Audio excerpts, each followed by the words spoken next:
Hi, good afternoon. Good afternoon, all. I am Sajila Shamir, Wimble അക്കാദമിയിലെ remedial coordinator ആണ്. Wimble അക്കാദമിയുടെ കീഴിൽ വ്യത്യസ്ത രീതിയിലുള്ള കോഴ്സുകൾ നടത്തിവരുന്നു.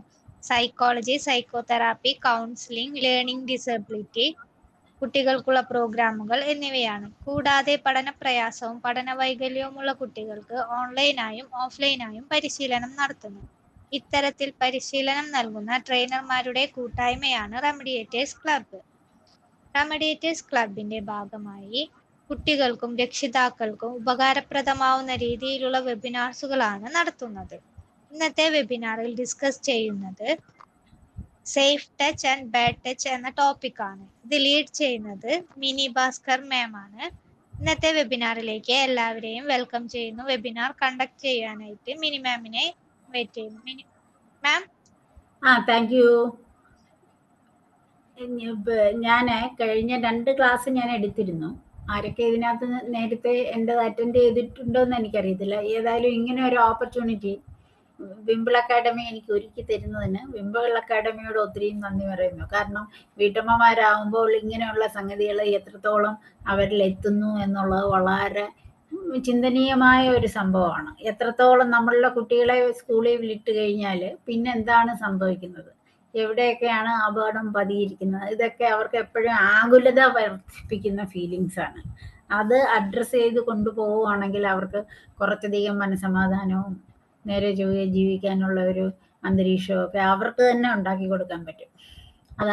അത് തന്നെയാണ് ഈ ടോക്കിൻ്റെ ഏറ്റവും വലിയ ലക്ഷ്യം. ഒരു കുട്ടി ആരാണ് നിങ്ങളുടെ കുട്ടി എന്നുള്ളത് നമുക്ക് അറിയാവുന്ന ഒരു സംഭവമാണ്. കുട്ടി നിധിയാണ് എന്നാണ് പറയുന്നത്.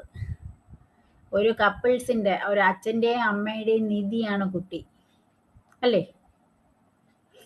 ഈ കുട്ടിക്ക് എന്തെല്ലാം നമ്മൾ ഒരുക്കണം. പണ്ട് പ്രീ മാരിറ്റൽ കൗൺസിലിങ്ങും പോസ്റ്റ് മാരിറ്റൽ കൗൺസിലിങ്ങും ഒക്കെ 2 വ്യക്തികൾ തമ്മിൽ ചേരുമ്പോഴുണ്ടാകുന്ന ഡിസ്റ്റർബൻസസ്, അല്ലെങ്കിൽ അതിൻ്റെ ആ ഒരു വാംനെസ് എത്രത്തോളം ആസ്വദിക്കണം എന്നുള്ളതിൻ്റെ ഭാഗമായിട്ട് ക്രിസ്ത്യൻ കമ്മ്യൂണിറ്റിയും മറ്റ് കമ്മ്യൂണിറ്റീസും ഒക്കെ pre marital and post marital counselling കൊടുക്കുന്നു എന്നൊക്കെ കേട്ടിട്ടുണ്ട്. ഏതായാലും ഞാൻ അങ്ങനെ ഒരു ഇതിൽ വരുന്ന ഒരാളല്ല. എനിക്ക് എവിടുന്നും പ്രീ മാരിറ്റലും കിട്ടിയിട്ടില്ല, പോസ്റ്റ് മാരിറ്റലും കിട്ടിയിട്ടില്ല, പിന്നെയും കിട്ടിയിട്ടില്ല. അതുകൊണ്ടൊക്കെ തന്നെയാണ് ഒരു സാധാ വിമൺ എവിടെ നിൽക്കുന്നു എന്നുള്ളത് എനിക്കറിയാൻ പറ്റുന്നുണ്ട്. അവർക്ക് ഏതെല്ലാം രീതിക്കുള്ള ആകുലതകളാണ് കുഞ്ഞിനെ സ്കൂളിൽ വിട്ടിട്ട് അല്ലെങ്കിൽ അംഗനവാടി വിട്ടിട്ട് വരുമ്പോൾ ഉണ്ടാകുന്നതെന്നുള്ളതിൻ്റെ വ്യക്തമായ പല എക്സാമ്പിൾസ് എൻ്റെ ഫ്രണ്ടിൽ വന്നിട്ടുണ്ട്. അതിൻ്റെ ഭാഗമായിട്ട് തന്നെയാണ് ഈ സേഫ് ടച്ച് അല്ലെങ്കിൽ ബാഡ് ടച്ച് എന്നുള്ള ഒരു ടോപ്പിക്ക് ഞാൻ പെട്ടെന്ന് സെലക്ട് ചെയ്യാനുള്ള കാരണം രാവിലെ ചെന്ന് കഴിഞ്ഞാൽ കുറച്ചധികം ഓഫീസിലോട്ട് ചെന്ന് കഴിഞ്ഞാൽ കുറച്ചധികം ആൾക്കാർ എന്നെ കാണാൻ നിൽക്കുകയായിരിക്കും. ഓരോരുത്തരുടെയും കണ്ണുനീര് വാർന്നു വീഴുകയും കുഞ്ഞിനെ ഇങ്ങനെ ചെയ്തു, കുഞ്ഞിനെ അങ്ങനെ ചെയ്തു എന്നും പറഞ്ഞ് നിൽക്കുന്ന ഒരവസ്ഥയും, ചിലതൊക്കെ അധ്യാപകർ മർദ്ദിച്ചു എന്നും പറഞ്ഞിട്ടുള്ള പരാതികളും ഒക്കെ കേട്ടും കണ്ടും മടുത്ത ഒരാളാണ് ഞാൻ. അതുകൊണ്ട് തന്നെയാണ് സേഫ് ടച്ച് എന്നുള്ള ഒരു ഇത് എല്ലാ അമ്മമാർക്കുമായിട്ട് ഞാൻ സമർപ്പിക്കുകയാണ് ഇവിടെ. അപ്പം കുട്ടികൾ നമ്മളുടെ നിധിയാണ് എന്ന് വളരെ പണ്ട് തൊട്ടേ, എന്ന് വെച്ചാൽ ആർഷഭാരത സംസ്കാരത്തിൽ തന്നെ കുട്ടികൾ നിധി തന്നെയാണ്. കുട്ടികൾക്ക് നല്ല വിദ്യാഭ്യാസം, നല്ല ചിന്ത, നല്ല തോട്ട്സ്, നല്ല രീതിക്കുള്ള എല്ലാ നമ്മളാൽ കഴിയുന്ന ഒരച്ഛനും അമ്മയിൽ നിന്നും കഴിയാവുന്നതിൽ അങ്ങേയറ്റം കുട്ടിക്ക് പ്രൊവൈഡ് ചെയ്യണം. അത് കഴിഞ്ഞിട്ടേ ഉള്ളൂ അച്ഛനും അമ്മയ്ക്കും സെപ്പറേറ്റ് ഒരു ജീവിതം എന്നൊക്കെ തന്നെയാണ് ഭാരത സംസ്കാരവും. അതിനോട് അനുബന്ധിച്ച് തന്നെ നമുക്കുണ്ടായ ഭരണഘടന, ഇന്ത്യൻ ഭരണഘടന, അതിൻ്റെ ആർട്ടിക്കിൾ 21. എന്തുവാണ് ആർട്ടിക്കിൾ 21 എന്ന് പറയുന്നത്? റൈറ്റ് ടു ലൈഫ്, ജീവിക്കുവാനുള്ള അവകാശം.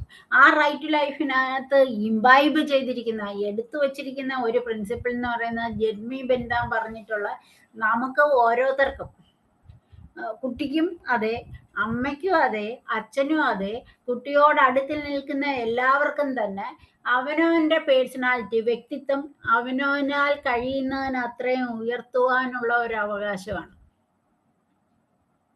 ആർട്ടിക്കിൾ 21 നമുക്ക് എൻഷൈൻ ചെയ്ത് തരുന്ന, ഗ്യാരണ്ടി ചെയ്ത് തരുന്ന. അപ്പം കുട്ടികൾ ജനിക്കുന്നതേ സെറ്റ് ഓഫ് അവകാശങ്ങളുമായിട്ടാണ്. എ സെറ്റ് ഓഫ് റൈറ്റ്സുമായിട്ടാണ്. ആ അവകാശം കുഞ്ഞ് വയറ്റിലുണ്ടാവുമ്പം തന്നെ കിട്ടുന്നു എന്നുള്ളത് കഴിഞ്ഞ ക്ലാസ്സിലൊക്കെ ഞാൻ പറഞ്ഞു. MTP act, medical termination of pregnancy act, അത് ഏതിതിൽ വരും?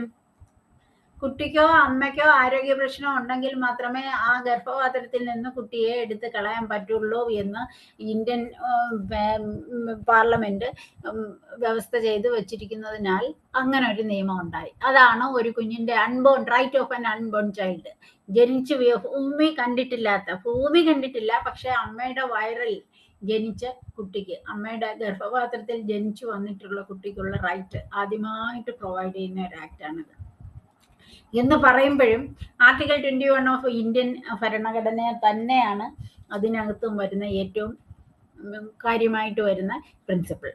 അതിൻ്റെ ശരിക്കും അതിൻ്റെ ഇത് maximum happiness of the maximum number എന്ന് പറയുന്ന ജെർമി ബെൻതാമിൻ്റെ പ്രിൻസിപ്പിൾ കൊണ്ടുവന്നിട്ട് അതിനകത്ത് തന്നെ നിന്ന് ഓരോ മനുഷ്യനും അവനവൻ്റെ പേഴ്സണാലിറ്റി അങ്ങേയറ്റം ഉയർത്തുവാനുള്ള അവകാശം കൊടുക്കുന്ന ഒരു സംഭവമാണ്. നമ്മുടെ കുട്ടിയെ സംബന്ധിച്ചിടത്തോളം അത് കുട്ടിക്കും ഉണ്ട്. കാരണം പിന്നെ ഇന്ത്യൻ ഭരണഘടന സിറ്റിസൺ എന്നോ നോൺ സിറ്റിസൺ എന്നോ അഡൽട്ട് എന്നോ ചൈൽഡ് എന്നോ ജനിച്ചിട്ടില്ലാത്ത ചൈൽഡ് എന്നോ ഒന്നും ഒരു ഡിഫറൻസും അതിനകത്ത് വെച്ച് വന്നില്ല. അതുകൊണ്ട് തന്നെ കുട്ടിക്കും വലിയവർക്കും എല്ലാവർക്കും ഒരുപോലെ ഉപയോഗിക്കാൻ പറ്റുന്ന, എൻജോയ് ചെയ്യാൻ പറ്റുന്ന ഒരു റൈറ്റാണ് ഭരണഘടന അനുച്ഛേദം 21. അതിൽ നിന്നും നമ്മുടെ ഇന്ത്യൻ ഭരണഘടനയിൽ പല പല സ്ഥലങ്ങളിലായിട്ട് കിടക്കുന്ന റൈറ്റ് ഓഫ് എ ചൈൽഡ് എന്നുള്ളത് എല്ലാം കൂടെ സംശീകരിച്ചു കൊണ്ടുവന്നിരിക്കുന്ന ഒരു ആക്ടാണ് ഇത്, ബാലനീതി ആക്ട് 2016. ഈ ബാലനീതി ആക്ട് 2016 സെക്ഷൻ 3 എന്ന് പറയുന്നത് നമ്മുടെ കുട്ടികളുടെ ഇന്ത്യ മഹാരാജ്യത്ത് ജനിച്ച അല്ലെങ്കിൽ ജീവിക്കുന്ന കുട്ടികളുടെ മാഗ്ന കാർട്ടയാണ്. ഒരു 16 റൈറ്റ്സ് ആണ് അതിനകത്ത് കുട്ടികൾക്ക് കൊടുക്കുന്നത്. 16 റൈറ്റ്സ്. നമുക്ക് വലിയൊരു അതിശയിക്കേണ്ട ഒരു കഥയുണ്ട്. നമുക്കിങ്ങനെ 16 റൈറ്റ്സ് തന്നിട്ടുണ്ടോ? കുട്ടികൾക്ക് അതിൽ നിന്ന് എന്തുകൊണ്ടാണ് ഇത്രയും വലിയ റൈറ്റ്സും ഒക്കെ കൊടുത്ത് അവരെ ഇത്രയും പൊക്കി പിടിപ്പിക്കുന്നത്? അവരൊക്കെ ജനിച്ചു വീണാൽ അവർക്ക് എന്തോ ഒരു പാടുണ്ട്, ഒരു പാടും ഇല്ല എന്നൊക്കെ പറയുന്ന ഒരു യുഗവും ഭാഗ്യവും ഒക്കെയാണ്. അവനിലേക്ക് ഒരു കുഞ്ഞ് ജനിച്ചു വീണാൽ എല്ലാം പിന്നെ കറങ്ങുന്നത് ആ കുട്ടിക്ക് ചുറ്റുമാണ്. നമ്മളിപ്പം ശരിക്കും കാണുന്നുണ്ട്. ഏതാണ് നമ്മുടെ പിന്നെ കൃഷ്ണകുമാർ ഫാമിലിയിൽ ഒരു കുഞ്ഞു വന്നു എന്നും ദിയ കൃഷ്ണയുടെ ഡെലിവറി തൊട്ട് ബാക്കി എല്ലാ ചരിത്രങ്ങളും എന്നും യൂട്യൂബുകളിൽ കൂടി അവർ അപ്ലോഡ് ചെയ്യുന്നുണ്ട്. അല്ലെങ്കിൽ ജനം അതിൻ്റെ ബാക്കിലാണ്. ജനവും നമ്മളും ആ കുഞ്ഞ് ഓമി എവിടം വരെ ആയി എന്നുള്ളതിൻ്റെ ബാക്കിലായിട്ട് നിൽക്കുന്നു. അപ്പൊ അതിനകത്തൊക്കെ ഇത്രയും കൂടുതൽ സോഷ്യൽ മീഡിയയിൽ ആ കുട്ടിയുടെ ഫേസ് കൊടുത്തിട്ടില്ല എങ്കിൽ കൂടിയും ഇത്രയൊക്കെ കൊണ്ടുവരുമ്പോൾ ആ കുഞ്ഞിന് ഏതെല്ലാം റൈറ്റ്സ് ഉണ്ട് എന്ന് നമ്മൾ അറിയേണ്ടതുണ്ട് അല്ലേ? അപ്പം പിന്നെ JJ ആക്ട്, ബാലനീതി ആക്ട് 2016 ഇതെല്ലാം അടങ്ങിയിട്ടുണ്ട്. അത് ഒരൊറ്റ സെക്ഷനിൽ വളരെ കാര്യമായിട്ട് 16 അവകാശങ്ങളാണ് പറയുന്നത്. അതിനകത്ത് ഏറ്റവും വലിയ അവകാശം എന്ന് പറയുന്ന കുട്ടിയുടെ ഉത്തമ താല്പര്യമാണ്. ഈ കുഞ്ഞിന്റെ ഉത്തമ താല്പര്യം സംരക്ഷിക്കാനുള്ള ചുമതല ആർക്കാണ്? ഫസ്റ്റ് ഗോസ് ടു പേരൻസ്, അച്ഛനും അമ്മയും. നമ്മള് ഇത്രയും കാര്യമായിട്ട് അച്ഛനും അമ്മയ്ക്കുമാണ് പ്രൈമറി റെസ്പോൺസിബിലിറ്റി, പ്രഥമ ഉത്തരവാദിത്തം എന്ന് പറയുമ്പോൾ വേറൊരു വശവും കൂടെ നിങ്ങൾ ചിന്തിക്കണം. 4 കാലിൽ വന്ന് കയറുന്ന അച്ഛന്മാരും ഉണ്ട്. ഇതൊന്നും എൻ്റെ ചുമതല അല്ല എന്നും പറഞ്ഞിട്ട് ഫ്ലാറ്റിൽ നിന്ന് വലിച്ചെറിഞ്ഞ് കുഞ്ഞിനെ തകർക്കുന്ന അമ്മമാരും ഉണ്ട്. ഇതൊന്നും അല്ല ശരിക്കും ഇന്ത്യൻ ഭരണഘടന എൻസ്ട്രെയിൻ ചെയ്തു വെച്ചിട്ടുള്ള കുട്ടികളുടെ റൈറ്റ്. കുട്ടി എന്ന് ഭൂമിയിൽ വരുന്നു എന്നല്ല, കുട്ടി എന്നും ഒരു വയറിൽ ജനിക്കുന്നു അന്ന് തൊട്ട് കുഞ്ഞിനെ ഇമോഷണൽ ആൻഡ് ഫിസിക്കൽ സപ്പോർട്ട് അവിടെ കൊടുത്തിരിക്കണം എന്ന് എവിടം തൊട്ട് പറയുന്നുണ്ട്? എൻ്റെ ഒരു മതഗ്രന്ഥമാണ് മഹാഭാരതം. നിങ്ങളുടെയും ഭാരതത്തിലെ എല്ലാവരും അറിയാം എന്നുള്ള ഒരു അവസ്ഥയിൽ ഞാൻ പറയുകയാണ്. പണ്ട് പരീക്ഷത്തിനും ഉത്തര വയറ്റിൽ ജനിച്ചപ്പം തന്നെ പിന്നെ ഓരോ നല്ല കാര്യങ്ങൾ പറഞ്ഞു മനസ്സിൽ കിടന്നതും അതിൻ്റെ അമ്പും വില്ലും എടുത്ത് ഉപയോഗിക്കാനും ബാക്കിക്കും ഒക്കെയുള്ള ഓരോ അവസ്ഥകളും മഹാഭാരതത്തിനകത്ത് പറയുന്നുണ്ട്. അതേപോലെ തന്നെയാണ് കുഞ്ഞ് എന്ന് ജനിച്ചു അന്ന് തൊട്ട് അമ്മ എപ്പോഴും കാം മൈൻഡോടുകൂടി ഇരിക്കൂ, അമ്മ എപ്പോഴും ആരോഗ്യമുള്ള ഫുഡ് കഴിക്കൂ, സമാധാനമായിട്ട് നടക്കൂ. എന്തെങ്കിലും അസുഖങ്ങളൊക്കെ ഉള്ളവരും പിന്നെ ജോലി ചെയ്യുന്നവരും ആണെങ്കിൽ വളരെ സ്മൂത്തായിട്ടുള്ള ഒരു റണ്ണിങ് സ്ഥലത്ത് മാത്രം അതിനെ പോസ്റ്റ് ചെയ്യൂ എന്നൊക്കെ പറഞ്ഞിട്ട് പല പല സംഗതികളും നടക്കുന്ന എന്തിനാണ്? ഇന്ത്യക്ക് ഒരു നല്ല പൗരനെ വാർത്തെടുക്കാൻ വേണ്ടിയിട്ടാണ്, ഒരു നല്ല പൗരനെ കിട്ടാൻ വേണ്ടിയിട്ടുള്ള പ്രയാണം. നമ്മളെ അമ്മമാര് കൊച്ചിനൊരു ജോലി, ഇത്രയും പഠിക്കണം, കൊച്ചിന് ബാക്കിയെല്ലാം വേണം, എൻ്റെ മകൾക്ക് നല്ലൊരു വിവാഹം വേണം, നല്ല സോഷ്യൽ സെറ്റപ്പ് വേണം, അല്ലെങ്കിൽ എൻ്റെ മകൻ ഇന്നാരായിരിക്കണം, ബാക്കിയുണ്ട് എന്നൊക്കെ പറയുന്ന കണക്ക് തന്നെയാണ് ഭാരതത്തിന്റെ ഭരണപരിഷ്കർത്താക്കൾക്ക്, അല്ലെങ്കിൽ ഭാരതത്തിന്റെ രാഷ്ട്രപിതാവിന്, അല്ലെങ്കിൽ അന്ന് ഭാരതത്തിനെ ഉണ്ടാക്കി വെച്ചിരിക്കുന്നവർക്ക് ഭാരതം എവിടെ ചെന്ന് നിൽക്കണം എന്നൊരു സ്വപ്നമുണ്ട്. നമ്മൾ ഓരോരുത്തരും പേരൻസ് ആയിട്ട് നമ്മുടെ മക്കളെ നോക്കുന്ന കണക്ക് തന്നെയാണ്. ഏറ്റവും നല്ല പൗരനായിരിക്കണം ഭാരതത്തിലുണ്ടായിരിക്കുന്നത് എന്ന് വരുത്തുന്നത് കൊണ്ടാണ് ഇത്രയും നല്ല നിയമങ്ങൾ നമ്മൾക്ക് ഇവിടെ ഉണ്ടാക്കി വെച്ചിരിക്കുന്നത്, ഇത്രയും നല്ല സ്വാതന്ത്ര്യങ്ങൾ. എന്തിനു വേണ്ടിയിട്ടാണ് ഇതെല്ലാം കറങ്ങുന്നതെന്ന് വെച്ചാൽ നല്ലൊരു ഭാരതത്തിനെ കെട്ടിപ്പടുത്താൻ വേണ്ടിയിട്ടാണ്. അപ്പൊ അങ്ങനെ വരുമ്പോഴാണ് ഈ കുട്ടികൾക്ക് വേണ്ടി നല്ല ഒരു പൗരൻ ആയി വരാൻ വേണ്ടിയിട്ടാണ് ബാലനീതി ആക്ട് ആദ്യം കൊണ്ടുവരുന്നത്. ബാലനീതി ആക്ട് 2016 വന്നപ്പോൾ സെക്ഷൻ 3-ക്കകത്ത് 16 പ്രിൻസിപ്പിൾസ്, 16 അവകാശങ്ങൾ ഉണ്ടാക്കി വെച്ചിരിക്കുന്നത് എന്തിനാണെന്ന് വെച്ചാൽ ഈ 16 അവകാശങ്ങളുടെ അന്തസത്ത ഉൾക്കൊണ്ടുകൊണ്ട് ഒരു കുഞ്ഞിനെ വളർത്തുകയാണെങ്കിൽ, ഒരു കുട്ടിക്ക് ജീവിക്കാൻ പറ്റിയിട്ടുണ്ടെങ്കിൽ അവൻ തീർച്ചയായിട്ടും ഒരു ഉത്തമ പൗരനായിരിക്കും എന്നുള്ള പ്രിസംഷനാണ് അവിടെ വരുന്നത്, എന്നുള്ള കൺസെപ്റ്റാണ് അതിനകത്ത് കൊണ്ടുവരുന്നത്. അതിനകത്ത് പിന്നെ കുട്ടിയുടെ ഉത്തമ വിശ്വാസം, ഉത്തമ താല്പര്യം എന്ന് പറയുന്ന ഒരു സംഭവം എടുത്തു വെക്കുന്ന എന്തിനാണെന്ന് വെച്ചാൽ, കുട്ടി എന്നതിനകത്ത് ഡിഫൈൻ ചെയ്യുന്ന 18 വയസ്സുള്ള വരെയുള്ള കുട്ടികളെ ആണ് എന്നിരിക്കുകയും പിന്നെ 1 to 6 ഇൻഫൻസി സ്റ്റേജിലും 12 വയസ്സ് വരെയും കുട്ടിക്ക് യാതൊരു ബോധവും ഇല്ല, അവന്റെ ഒരു ഉത്തമ താല്പര്യം എന്തുവാണെന്ന് അവന് തന്നെ പറയാൻ പറ്റൂല എന്നൊക്കെ പറയുന്ന ഒരവസ്ഥയിൽ കുട്ടിയുടെ ഷൂസിലോട്ട്, കുട്ടിയുടെ കാലിലേക്ക് പേരൻസ് കയറി എന്ന് എൻ്റെ കുഞ്ഞിന് ഇതാണ് വേണ്ടുന്നത്, അവന് നല്ല വിദ്യാഭ്യാസമാണ്, അവന് നല്ല ഫുഡാണ്, അവന് കംഫർട്ടബിളായിട്ട് ചെയ്യാൻ പറ്റണം എന്നൊക്കെയുള്ള കുറച്ചധികം ആകുലതകളുണ്ട്. അത് അഡ്രസ്സ് ചെയ്യാനായിട്ടാണ് ആദ്യമായിട്ടും ഈ ആക്ട് കൊണ്ടുവരുന്നത്. അതിനകത്ത് ഇപ്പോഴത്തെ പണ്ടത്തെ ഒരു ഭാരത സിറ്റുവേഷനിൽ നിന്ന് പ്രോസെക്ഷനൊക്കെ അങ്ങ് മാറി. ജോയിന്റ് സിസ്റ്റവും ഇല്ല, joint system of family, joint family system എടുത്ത് കളഞ്ഞു, എല്ലാം മൈക്രോ ഫാമിലിയായി, പലരും IT ഫീൽഡായി, പലരും പല അച്ഛനും അമ്മയ്ക്കും. പണ്ട് അമ്മ കുട്ടികളെ ബ്രോട്ടപ്പ് ചെയ്യാനായിട്ട് വീട്ടിലിരിക്കുന്ന ഒരു പേഴ്സണാലിറ്റിയാണ്. ഏറ്റവും നല്ല ഉത്തമമായിട്ടുള്ള സമാധാനം, ബാക്കി എല്ലാം ഒരമ്മയിൽ നമ്മൾ കാണുന്നത് കൊണ്ടാണ്. അമ്മയുടെ ജന്മമാണ് ഏറ്റവും നല്ല ജന്മം എന്ന് പറയുന്നത് പോലും ഒരു കുഞ്ഞ്, അവൾ എത്ര അലറി ഗതിയെടുത്തുന്ന ഒരാളാണ് എന്ന് പറഞ്ഞാലും തൻ്റെ കുഞ്ഞ്, കാക്കപ്പെണ്ണിനും തൻകുഞ്ഞു പൊൻകുഞ്ഞ് എന്ന് പറയുന്ന അവസ്ഥയിലും അങ്ങോട്ട് തൻ്റെ മകൾ അല്ലെങ്കിൽ മകൻ എന്ന് പറയുമ്പോഴത്തേക്ക് സ്വരം താഴെയും വാത്സല്യം ആ മുഖങ്ങളിലും കൈകളിലും വരുന്നു എന്നുള്ളത് കൊണ്ടാണ്. അതുകൊണ്ട് തന്നെയാണ് ഈ കുട്ടിയുടെ ഉത്തമ താല്പര്യത്തിനകത്ത് ആദ്യം എന്താണ് വേണ്ടുന്നത്? ആദ്യം കുടുംബത്തിനാണ് പിന്നെ ഉത്തരവാദിത്തം ആക്ട് തന്നെ കൊടുത്തിരിക്കുന്നത്. എന്താന്ന് വെച്ചാൽ ചൈൽഡ് ജനിച്ചിടം തൊട്ട് ഈ ഡോക്ടേഴ്സ് എങ്ങനെയാണ് നമ്മളെ ഒരു കുഞ്ഞിനെ കൊണ്ടുതരുന്നതെന്ന് നിങ്ങൾക്കറിയാമല്ലോ. എത്രത്തോളം പൊതിഞ്ഞ് മാറോടണയ്ക്കാമോ അതേപോലെ മാറോടണച്ച് അമ്മയുടെ ഹാർട്ട് ബീറ്റ് തന്നെ, അമ്മയുടെ ഇത് തന്നെ കേട്ട്, ഹൃദയ ഇടുപ്പ് തന്നെ കേട്ട് കുഞ്ഞ് കുറച്ച് നാൾ വളരട്ടെ എന്നാണ് ആദ്യത്തെ ഇത്. കുഞ്ഞ് കരഞ്ഞാൽ ഉടനെ അമ്മയുടെ കയ്യെ കൊടുക്കുന്നു, മാറോട് അണയ്ക്കുന്നു, പാല് കൊടുക്കുന്നു, എന്നിട്ടും കരയുകയാണെങ്കിൽ മാറോട് തന്നെ വെച്ച് ഉറക്കി കിടത്തുന്നു എന്നൊക്കെ പറയുന്ന എന്തിനാണ്? സുരക്ഷിതത്വ ബോധം അതിന് വളർത്താൻ വേണ്ടിയിട്ടാണ്. പല വീഡിയോസും ഇപ്പം കാണുന്നുണ്ട്, അമ്മ പിന്നെ ഡെലിവറിയോടുകൂടി അമ്മ മരിച്ചുപോയി, പിന്നെ അച്ഛനാണ് വളർത്തിയത്. അമ്മ പോയത് കൊണ്ട് തന്നെ കുഞ്ഞ് കരയുമ്പോൾ എല്ലാവരും അച്ഛൻ്റെ കയ്യിലോട്ട് കൊച്ചിനെ കൊടുക്കുന്നു. കൊച്ച് ആ ഹൃദയ താളത്തിനോട് അനുബന്ധിച്ച് കിടന്നുറങ്ങി വളരെ നന്നായിട്ട് വരുന്നു. അവൻ ഇന്നൊരു IAS കാരനാണ്, അല്ലെങ്കിൽ അവൻ ഇന്ന് ജീവിതത്തിലെ ഏറ്റവും നല്ലൊരു വ്യക്തിയായിട്ട് മാറി. ഇതിനൊക്കെയുള്ള കാരണം എന്ന് പറയുന്നത് അന്നേ പേരൻസ് അല്ലെങ്കിൽ നമ്മുടെ കുടുംബം കൊടുത്ത ആ ഒരു ചേർത്ത് പിടിക്കലാണ്. ആ ചേർത്ത് പിടിക്കലിൽ മാത്രമേ ഒരു നല്ല വ്യക്തിയെ ഉണ്ടാക്കി വരുത്താൻ പറ്റത്തുള്ളൂ എന്നുള്ളത് കൊണ്ട് തന്നെയാണ് ഈ കുടുംബത്തിന്റെ ഉത്തരവാദിത്വം, പേരൻസിന്റെ ഉത്തരവാദിത്വം, അല്ലെങ്കിൽ അവരെ സംബന്ധിക്കുന്ന കാര്യങ്ങളിൽ അവർക്ക് തീരുമാനം എടുക്കാനുള്ള ഒരു റൈറ്റ് കൊടുക്കുക.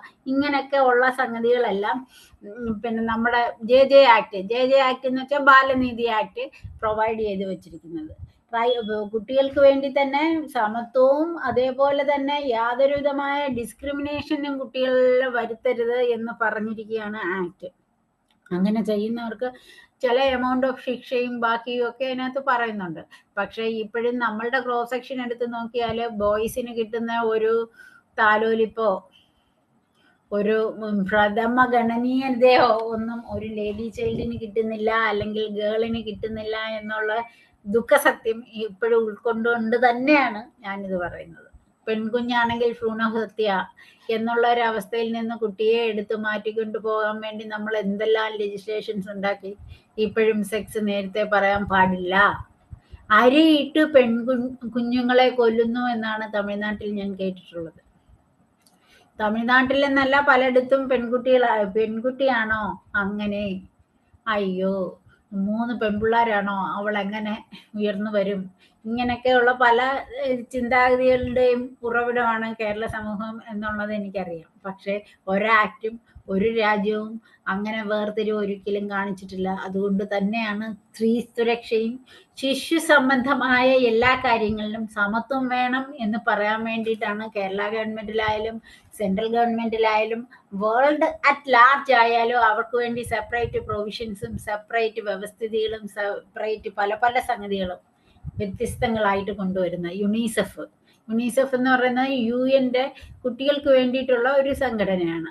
അതിനകത്തും ഒക്കെ പറയുന്ന ഒരു സംഭവമുണ്ട്, കുട്ടികൾ ദൈവതുല്യമാണ്, കുട്ടികൾക്ക് എപ്പോഴും സേഫ് അറ്റ്മോസ്ഫിയർ കൊടുക്കണം, എന്നാൽ മാത്രമേ അവൻ്റെ ശാരീരിക ഡെവലപ്മെന്റ് മാത്രമല്ല മെന്റൽ ഡെവലപ്മെന്റ് ഒക്കൂ എന്ന് തന്നെ എടുത്തു പറയുന്ന പല പല സംഗതികളുണ്ട്. അപ്പം ഞാനിപ്പോൾ അത്രയും ഡൊല്ലിങ് ചെയ്യേണ്ട കഥ അതിനകത്തില്ല. ഞാൻ ഈ സേഫ് ടച്ച്, എന്താണ് സ്പർശനം അല്ലെങ്കിൽ സ്പർശം എന്നുള്ളതാണ്. പണ്ട് ഞാൻ എൻ്റെ കുട്ടിക്കാലത്ത് ഞാനൊരു ടെസ്റ്റ് എഴുതാൻ ബാങ്ക് POയുടെ ഒരു ടെസ്റ്റ്, അന്ന് ടെസ്റ്റ് എഴുതുക എന്ന് പറയുന്ന ഒരു രസമുള്ള ഒരു പരിപാടിയാണ്. കിട്ടണമെന്നൊന്നുമില്ല, കുറച്ച് 2 മണിക്കൂർ അവിടെ പോയിരുന്ന് എന്തെങ്കിലും സ്ക്രിബിൾ ചെയ്താലും അതുമായി അടുത്ത ടെസ്റ്റിന് പിന്നെ പഠിക്കാം എന്നൊക്കെയുള്ള ഒരു അവസ്ഥയിലൊക്കെയാണ് നമ്മുടെ അന്നത്തെ കൊച്ചു മെന്റാലിറ്റി ഫോം ചെയ്യുന്നത്. അങ്ങനെ ഒരു ബാങ്ക് POയുടെ ടെസ്റ്റ് എഴുതാൻ പോയപ്പം കാണാം 200 വേർഡ്സിൽ എഴുതാൻ തന്ന സംഭവം A world without A touch എന്നുള്ളതാണ്. ഈ അന്ന് തൊട്ട് എൻ്റെ മനസ്സിൽ കിടന്ന ഈ ടച്ച്, എന്താണ് ഈ ടച്ച്, എന്തുകൊണ്ടാണ് ഈ ടച്ചിന് ഇത്രയും ഇമ്പോർട്ടൻസ് എന്ന് പല രീതിക്കും, അത് ഇംഗ്ലീഷ് ലാംഗ്വേജ് ആയാലും മലയാളത്തിലായാലും നിയമത്തിന്റെ പല പല തട്ടുകളിലായാലും ഞാനത് നോക്കി. സ്പർശനം അല്ലെങ്കിൽ സ്പർശം എന്ന് പറയുന്ന ഒരു സംഭവം ഇല്ലെങ്കിൽ വേൾഡ് ഇല്ല എന്നുള്ളതാണ് എൻ്റെ സത്യാവസ്ഥ. പക്ഷേ എങ്കിൽ കൂടിയും പിന്നെ അതെല്ലാം തന്നെ സേഫ് സോണിൽ കൊണ്ടെത്തിക്കുന്ന ഒരവസ്ഥയിൽ നിന്ന് ലോകം ബഹുദൂരം സഞ്ചരിച്ചു എന്നുള്ളത് കൊണ്ടാണ് നമ്മളുടെ കുഞ്ഞു കുട്ടികൾക്ക് വേണ്ടിയിട്ട് സേഫ് ടച്ച് എന്താണ് അല്ലെങ്കിൽ അൺസേഫ് ടച്ച് എന്താണ്, എന്തുകൊണ്ടാണ് ഇങ്ങനെയൊക്കെ സംഭവിക്കുന്നത് എന്ന് പറഞ്ഞു കൊടുക്കേണ്ടി വരുന്നത്. ആദ്യമേ ഡെലിവറി റൂമിൽ നിന്ന് കുഞ്ഞിനെ ഇറക്കുമ്പം തൊട്ട് നേഴ്സുമാരായാലും ഡോക്ടേഴ്സ് ആയാലും പറയും കൊച്ചിനെ ഒരാൾ കൈകാര്യം ചെയ്യൂ, കുഞ്ഞിനെ ഒരാൾ കൈകാര്യം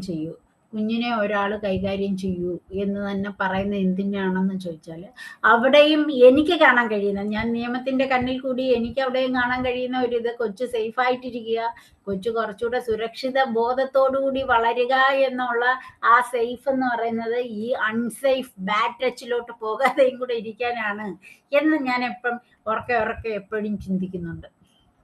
കാരണം എന്ന് വെച്ചാൽ അമ്മ അല്ലെങ്കിൽ അമ്മ അല്ലെങ്കിൽ അങ്ങനെ ഉള്ളവരൊക്കെ തന്നെ മാത്രം നോക്കുമ്പം കുഞ്ഞിന് വളരെ കാര്യമായിട്ട് ഒരു സ്ത്രീയുടെ സ്പർശനത്തിന്റെ സുഖവും ജെൻസിന്റെ മസ്കുലൈൻ ക്യാരക്ടറും ഒക്കെ വ്യത്യാസമുണ്ട്. പണ്ട് എന്തുവാണ് പിന്നെ ഈ സൂതികാഹോം എന്ന് വെച്ചാൽ പണ്ടത്തെ പ്രസവം നടക്കുന്ന സ്ഥലത്തെല്ലാം പെണ്ണുങ്ങൾ മാത്രമാണ്, അവരുടെ ടച്ചിനാണ് ഫെയർ സെക്സിന്റെ ആ ഒരു പതന എന്ന് വെച്ചാൽ വളരെ പതുക്കെയുള്ള വളരെ സോഫ്റ്റ് ആയിട്ടുള്ള ഒരു ടച്ച് കിട്ടത്തുള്ളൂ എന്നൊക്കെ ഉള്ളത് കൊണ്ടായിരിക്കും അന്ന് ആണുങ്ങളെ മാറ്റി നിർത്തിയത്. പക്ഷെ ഇപ്പൊ അങ്ങനെ അമ്മയെന്നോ അച്ഛനെന്നോ പിന്നെ വ്യത്യാസമൊന്നുമില്ല.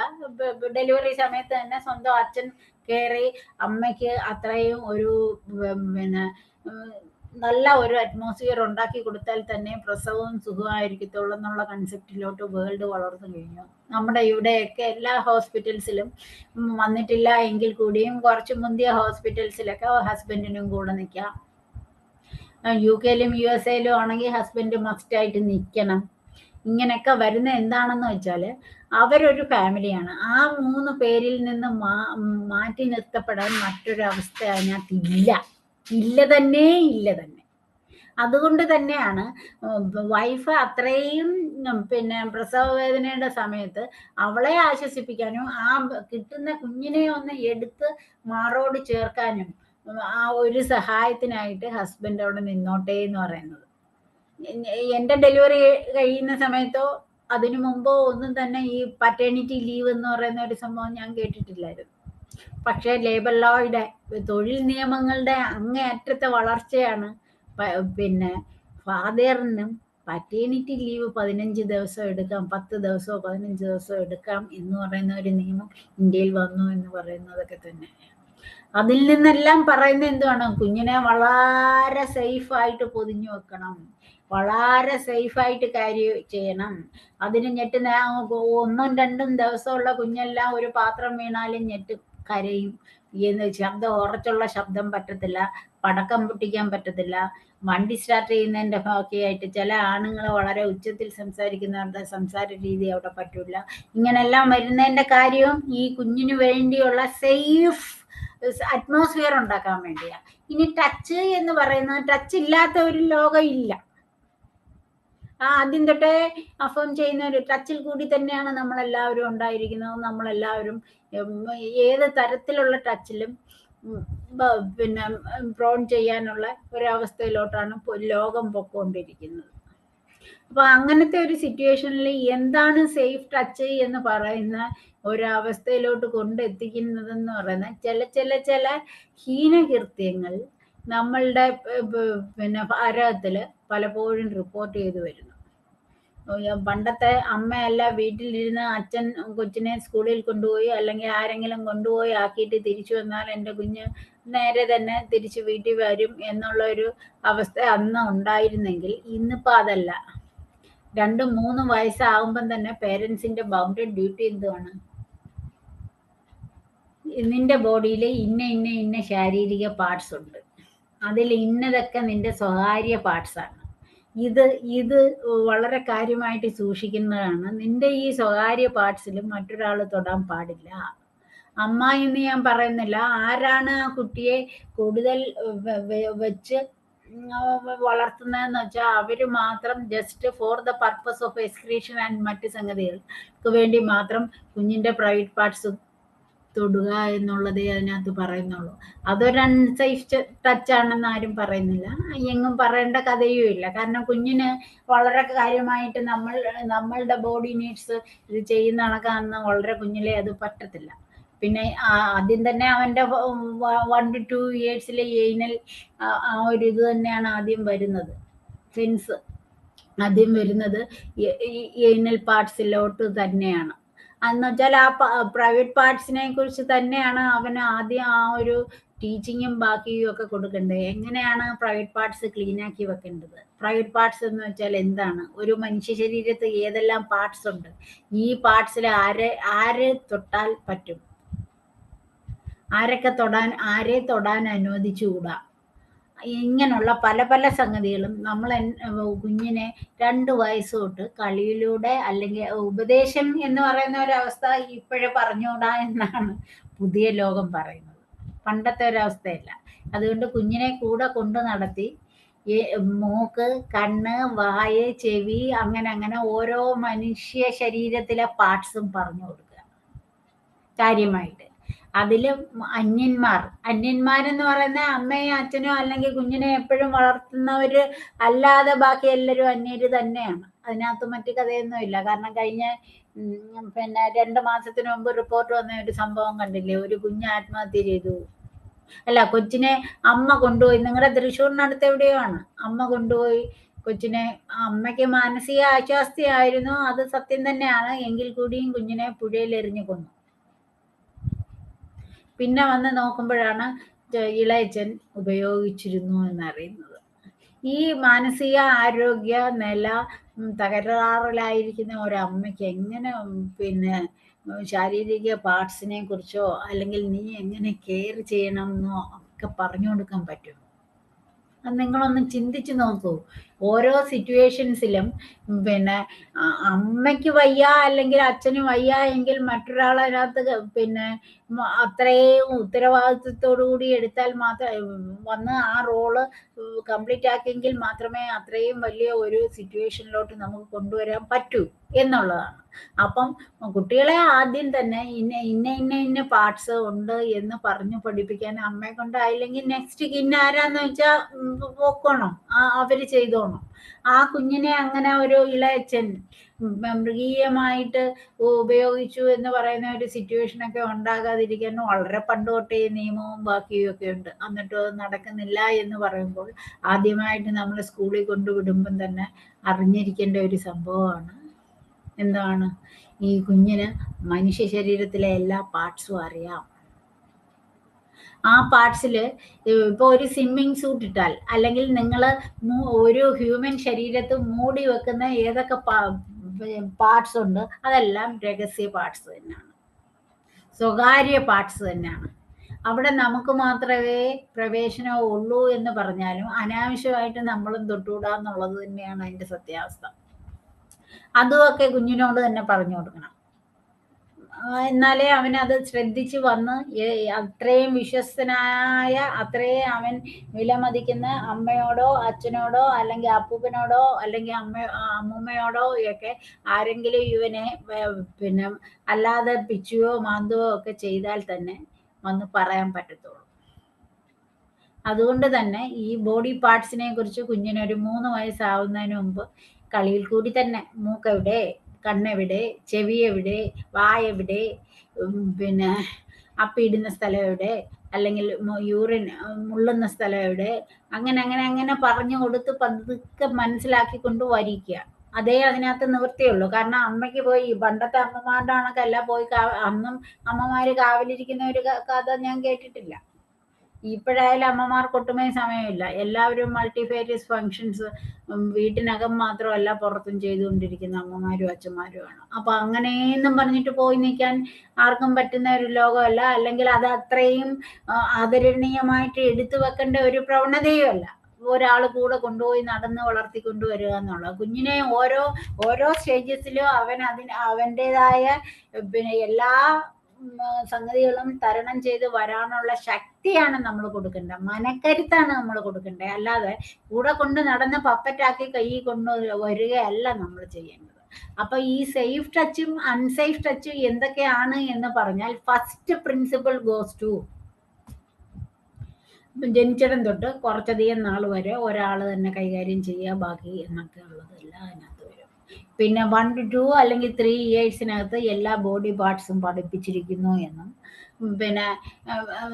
മുള്ളാനും ബാക്കിക്കും ഒക്കെ ഉള്ള സ്ഥലത്ത് അമ്മയല്ലാതെ അല്ലെങ്കിൽ അംഗനവാടിയിലെ അല്ലെങ്കിൽ നേഴ്സറി സ്കൂളിലെ ടീച്ചറോ ബാക്കിയോ അല്ലാതെ അത്യാവശ്യം വരുവാണെങ്കിൽ കഴിച്ചു കൊടുക്കാം എന്നല്ലാതെ വേറെ ആരും നീയാണ് നിന്റെ ബോഡിയുടെ ബോസ് എന്ന് തന്നെ പറഞ്ഞ് പഠിപ്പിക്കുന്ന ഒരവസ്ഥ പേരൻസ് ഉണ്ടാക്കിയിരിക്കണം. കാരണം മറ്റൊരവസ്ഥയിലും അത്രയും ചിന്തിച്ചോ അല്ലെങ്കിൽ വളരെ കരുതലോടുകൂടിയും ഒരു കുഞ്ഞിനെ എല്ലാവരും നോക്കി എന്നിരിക്കത്തില്ല. ഞാൻ അതിനുള്ള ഇൻസ്റ്റൻസ് ഞാൻ തന്നെ പറയാം. കാരണം എന്ന് വെച്ചാൽ പല ഇൻസ്റ്റൻസിലും നമ്മൾ ഒരു നിമിഷം ഓഫായി പോകുമ്പോഴാണ് മറ്റുള്ളവർ അന്യർ എന്ന് പറയുന്ന ആൾക്കാർ ഈ കുഞ്ഞിൻ്റെ പുറത്തോട്ട് കയറി വന്നിട്ട് കുഞ്ഞിനെ വേണ്ടാത്തതെല്ലാം ചെയ്തുകൊണ്ട് പോകുന്നത്. ഇപ്പം തന്നെ മറ്റേ ആ തൃശ്ശൂര് നിങ്ങളുടെ ആ സ്ഥലത്തിന്റെ ആ ഒരു കുട്ടിയുടെ ഭാഗം എടുക്കുമ്പോഴും അമ്മയ്ക്കും മെന്റൽ ഡിസീസ് ആയതുകൊണ്ട് ആ കുഞ്ഞു മരിക്കേണ്ടി വന്നു എന്ന് പറയുന്നത് കേരള മനസാക്ഷിക്ക് നിരക്കുന്ന ഒരു സംഭവമല്ല. അപ്പം സേഫ് ടച്ച് എന്താണ് എന്ന് പറയണമെങ്കിൽ പിന്നെ ഒരു ഗ്രാൻഡ് പേരൻസ് വന്ന് കെട്ടിപ്പിടിക്കുന്നു, അത് സേഫ് ടച്ച് ആണ്. അതിന്റെ പുട്ടിൻ ടെസ്റ്റ് എന്തുകൊണ്ട് അത് നല്ല സുരക്ഷിതത്വമുള്ള പിന്നെ സ്പർശനമാണ് എന്ന് പറയുന്നു. കുട്ടിക്ക് കംഫർട്ടബിൾ ആണ്. ഒരമ്മയുടെ കെട്ടിപ്പിടി, ഒരച്ഛന്റെ പിന്നെ കെട്ടിപ്പിടി, അല്ലെങ്കിൽ അപ്പൂപ്പന്റെ അമ്മൂമ്മയുടെ ഒക്കെ കെട്ടിപ്പിടി എന്ന് പറയുന്നത് കൊച്ചിനൊരിക്കലും അൺകംഫർട്ടബിൾ ആയിട്ട് തോന്നത്തില്ല. അത് സ്വീകാര്യമായിട്ടുള്ള ഒരു സംഭവമാണ്, അല്ലാതെ അതിന് അന്യതാബോധം തോന്നുന്ന ഒരു കെട്ടിപ്പിടുത്തം ആയിരിക്കത്തില്ല.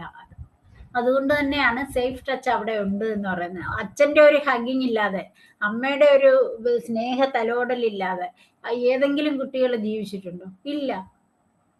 അപ്പൊ അത് അൺസേഫ് ആണ് എന്ന് പറയാൻ ആർക്കും പറ്റത്തില്ല. കാരണം ഇപ്പോഴൊക്കെയാണ് പിന്നെ പണ്ട് നമ്മൾ മാറോൺ അണച്ചാണ് കുട്ടികളെ കൊണ്ടു നടക്കുന്നത്. ഇപ്പോഴൊക്കെയാണ് അത് യന്ത്രം എടുത്തു വെച്ചത്. അത് യന്ത്രം എന്നായി അന്നോടുകൂടി തന്നെ അമ്മയും മക്കളും തമ്മിലുള്ള പിന്നെ എന്താണ് ബന്ധത്തിന് ചില വിള്ളലുകളും ഒക്കെ വീണു എന്ന് പറയുന്നത് സത്യം തന്നെയാണ്. കാരണം അമ്മയുടെ ഒരു കരം എപ്പോഴും കുഞ്ഞിന്റെ കയ്യിൽ ഇരിക്കേണ്ട സംഭവം, ഇപ്പൊ അത് യന്ത്രമാണ് കൊച്ചിനെ കൊണ്ടു നടക്കുന്നത്. മനസ്സിലായോ? അപ്പൊ ഇതിനകത്ത് വരുന്നതെന്ന് പറയുന്നത് കുഞ്ഞുങ്ങളെ നമ്മൾ ഏത് രീതിക്ക് ബ്രോട്ടപ്പ് ചെയ്തുകൊണ്ട് വന്നാലും അപകടത്തിന് ചാൻസ് ഉണ്ട്. ആ അപകടത്തിന് ചാൻസ് കൊടുക്കാതെ നിങ്ങൾ ആ കുട്ടിയെ സംവേദന ക്ഷമതയുള്ള കുട്ടികളാക്കി വളർത്തിയെടുക്കൂ എന്ന് മാത്രമേ അതിനകത്ത് പറയാൻ പറ്റൂ. അപ്പൊ അതേപോലെ തന്നെ ചൈൽഡ് എന്ന് പറയുന്ന കുട്ടികളെ എങ്ങനെ ട്രീറ്റ് ചെയ്യണം? സേഫായിട്ട് ട്രീറ്റ് ചെയ്യണം, വളരെ ആരോഗ്യത്തോടു കൂടി ട്രീറ്റ് ചെയ്യണം. അവനും ഒരു ജീവിതം ഉള്ളവനാണ്, അവന്റെ ഓരോ കാര്യത്തിലും അവനെയും കൂടെ പാർട്ടിസിപ്പേറ്റ് ചെയ്തുകൊണ്ട് ഇതെടുക്കണം എന്നെല്ലാം നമ്മൾ പഠിക്കുമ്പം അബ്യൂസ് എന്തൊക്കെ രീതിക്കാണ്, കുട്ടികളോട് നേരാവണ്ണമുള്ള ഉപയോഗമാണെങ്കിൽ കുട്ടികളെ സേഫായിട്ട് യൂസ് ചെയ്യുന്നു, അല്ലാത്തതാണ് child abuse. What are all the abuses ഈ ചൈൽഡ് ഫേസസ് എന്നുള്ളത് നമ്മൾ പിന്നെയും അതിനകത്തോട്ട് നോക്കാനുണ്ട്. അതിനകത്ത് ഫിസിക്കൽ അബ്യൂസ് ഉണ്ട്, സെക്ഷൽ അബ്യൂസ് ഉണ്ട്, പിന്നെ നെഗ്ലക്റ്റ് ഉണ്ട്, അബാൻഡൻമെന്റ് ഉണ്ട്, ഇമോഷണൽ അബ്യൂസ് ഉണ്ട്. അപ്പം ഫിസിക്കൽ അബ്യൂസ് എന്ന് വെച്ചാൽ എന്താണ്? കുഞ്ഞിനെ വെറുതെ ഇരുന്ന് കളിക്കുന്ന കൊച്ചിനെ ചെന്ന് ഒരു കിഴുക്ക് കൊടുക്കുന്നു. അത് അനിയനോ അനിയത്തിയോ അല്ലെങ്കിൽ ചേട്ടനോ ചേച്ചിയോ ഒക്കെ ആണെങ്കിൽ കളിക്ക് തമാശക്ക് രസത്തിന് എന്ന് പറയാം. പക്ഷെ ചില അച്ഛന്മാര് അല്ലെങ്കിൽ ചില ആൾക്കാര് ആ കുഞ്ഞിനെ വെറുതെ അടിക്കുന്നവരും ഉണ്ട്, ഹിറ്റ് ചെയ്യുന്നവരും ഉണ്ട്. ആൽക്കഹോൾ ഉപയോഗിച്ചിട്ടോ മയക്കുമരുന്ന് ഉപയോഗിച്ചിട്ടോ മറ്റേ ഞാൻ നേരത്തെ പറഞ്ഞ നമ്മളുടെ എക്സാമ്പിളിനകത്ത് ഇളയച്ചൻ മയക്കുമരുന്ന് കണ്ടോ ഉപയോഗിക്കുന്ന ആളായിരുന്നു. അതുകൊണ്ട് അയാൾക്ക് പ്രോപ്പർ സെൻസ് ഇല്ലായിരുന്നു എന്നുള്ളതാണ് ലാസ്റ്റ് ഈ പത്രങ്ങളിലൊക്കെ കണ്ടത്. അതിന്റെ നിജസ്ഥിതി എന്താണെന്ന് നമുക്ക് പറയാൻ പറ്റത്തില്ല. ഇപ്പൊ അതെല്ലാം കോടതിയുടെ മാറ്ററിലിരിക്കുന്ന സംഭവമാണ്. അതേപോലെ തന്നെ കുടിയോ ഇതേപോലെ പിന്നെ ഡ്രഗ് അബ്യൂസോ ഒന്നും ഇല്ലാത്ത ഒരാള് ഒരിക്കലും ഒരു പിന്നെ ഹ്യൂമൻ ബീയിങ്ങിനെ പിന്നെ ഫിസിക്കൽ അബ്യൂസിനായാലും മെന്റൽ അബ്യൂസിനായാലും സെക്ഷൽ അബ്യൂസിനായാലും നെഗ്ലക്റ്റിനും ഒന്നിനും തയ്യാറാവത്തില്ല. ശരിക്കും ഉത്തരവാദിത്വ ബോധമുള്ള ഒരു പേരന്റിന് എങ്ങനെ നെഗ്ലക്റ്റ് ചെയ്യാൻ പറ്റും കുഞ്ഞിനെ?